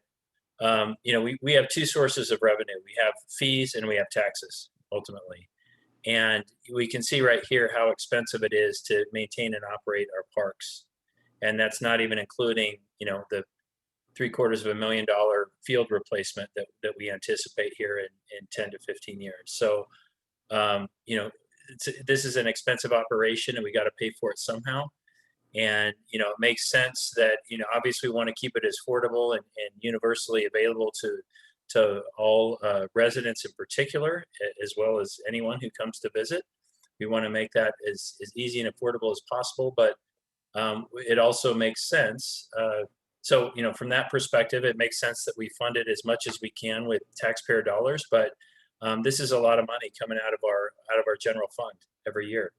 So in order to be able to do all of the services that we are responsible for and the taxpayers rely on us for every year, we have to kind of balance that out with user fees. And so it makes sense that we have the users, the ones who are actually using the facilities, pay for a certain amount of these maintenance and operation costs, because that's where it's being used. So anyway, it's always a tough problem to find that perfect balance between funding with taxpayer dollars and funding with use fees. But I just want to bring that up. I think to the extent that we can balance that out with user fees, but not make it prohibitive.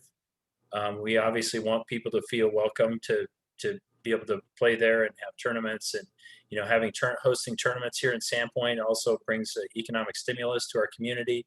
It's good for the school district, good for the kids. We want to make that as low of an entry threshold as possible, but we have to be able to pay for it too. So it's always a difficult balance, and I just want to bring attention to that.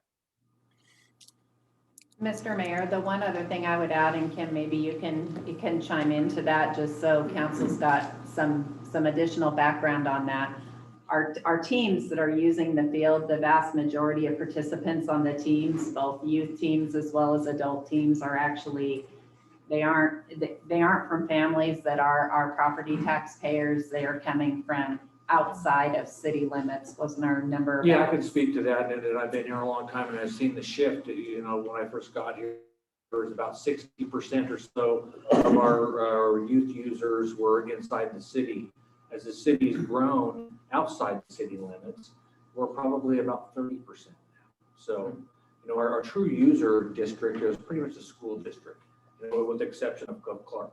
So when you look at the geographic area where we serve, and as we continue to grow as Sandpoint greater area, that's going to continue on. So, it is, we work for and we value recreation in our city, and we always have. But also it's an equity issue at some point, just like, Jennifer being able to talk to Tom about that $10,000. That truly, that school district does reflect that user group, that area, And there's been different things brought up over the time about, recreation district, things like that. But the reality is the way that we're approaching that and with the shift is And again, it's our fees and revisiting our fees are long overdue. I appreciate Jennifer encouraging us. Last one I have here is goes back to the field replacement that we have here. And so as you guys can see, we got the numbers. We've got 937,300 is the estimated replacement cost as it stands now, or the last we heard. 15-year estimated life on it, so that comes out to just over 62,000 a year we need to be putting away to be able to replace that. Sorry, I underestimated. Well, we'd like to get more, but and then current reserves is 150,375. The ordinance 1323 is the Parks Capital Improvement Fund, 68,276, and then we have an additional 82,098. That's for overall for Memorial Field. So we have an ordinance that council had adopted when we were approved for the local option tax with a set aside for parks capital going to Memorial Field. We are taking a look at that ordinance and overall the system again, so that we are paying for activities with dollars that come in for that activity as opposed to other dollars. So the most significant revenues that come into our overall park system and support our capital improvements at the parks come from the marina. And at some time, our marina will need updates, capital improvements to it as well. So we're going back through now and taking another look at overall the plan of revenues coming into our park system, and are we now allocating a significant amount of revenues from the marina over to Memorial Field, and trying to make sure we've got the right balance. So that will be to come. Any other questions, Council or Mayor? Again, this is a presentation tonight. The request of council is not an action relative to the fees. There's a time for council to consider this, for the public to see this, and it to come back before a public hearing. The request before council this evening is to schedule the public hearing. Good job, you guys. Thank you. Thank you. Thank you. All right. Any other comments or questions from council on this? Is there anyone from the public that would like to comment on this issue, Madam Clerk? Mr. Mayor, there will be no public comment. That's right. I see. Sorry about that. Okay. So we'll move on. The next item under new business is a presentation from Infrastructure and Development Services Director Amanda Wilson regarding some additional proposed new fees. Amanda? Thank you, Mr. Mayor. No. Are you doing the action on this or the action after both? After both, it's a separate agenda item. It's 9C. Okay, I appreciate it, Paul. Thank you. Good evening, Mr. Mayor and council members. My presentation is brief. I believe the staff report really summed up the request for adding 2 new fees. They are considered as proposed pass-through fees. What that translates to is a direct cost, meaning the actual cost for performing consultant services with a markup of 15%.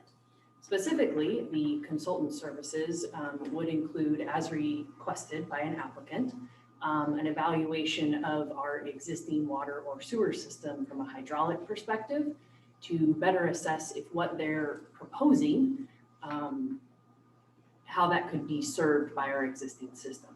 So would their proposal of additional water or sewer usage, would that trigger any additional requirements, and or is their proposed layout adequate to ensure fire flow, as well as just overall capacity and service? So this merely is intended to enable us to better assist developers in contemplating their various proposals. With that, I will open it up for any questions. Okay, council, any questions?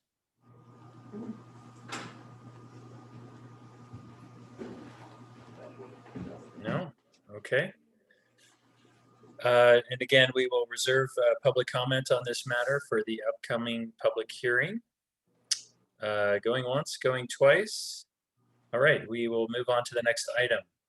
which is the scheduling of a public hearing regarding city fees pursuant to Idaho Code Section 63-1311A.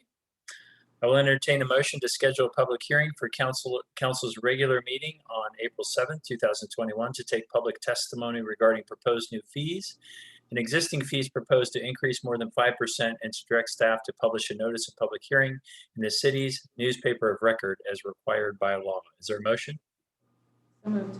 Second. It's been moved and seconded. Is there any discussion? This will be a roll call vote. Councilwoman Spuro, Yes. Councilman Grote, Yes. Councilwoman Sherman, Yes. Councilwoman McAllister. Yes. Motion passes.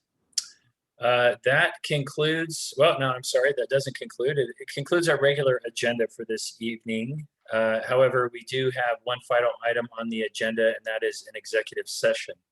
I would entertain a motion to convene an executive session pursuant to Idaho Code Section 74-206(1J) to consider labor contract matters authorized under Idaho Code Section 74-206A(1)A and B.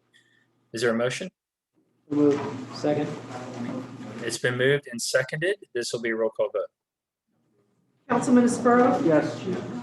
Councilwoman Sherman, Yes. Councilwoman McAllister, Yes. Councilman Grote. Yes. Motion passes. I want to thank members of the public who participated this evening, and this concludes the Zoom portion of the meeting. We'll take a short recess for a couple of minutes, and then we will reconvene in executive session.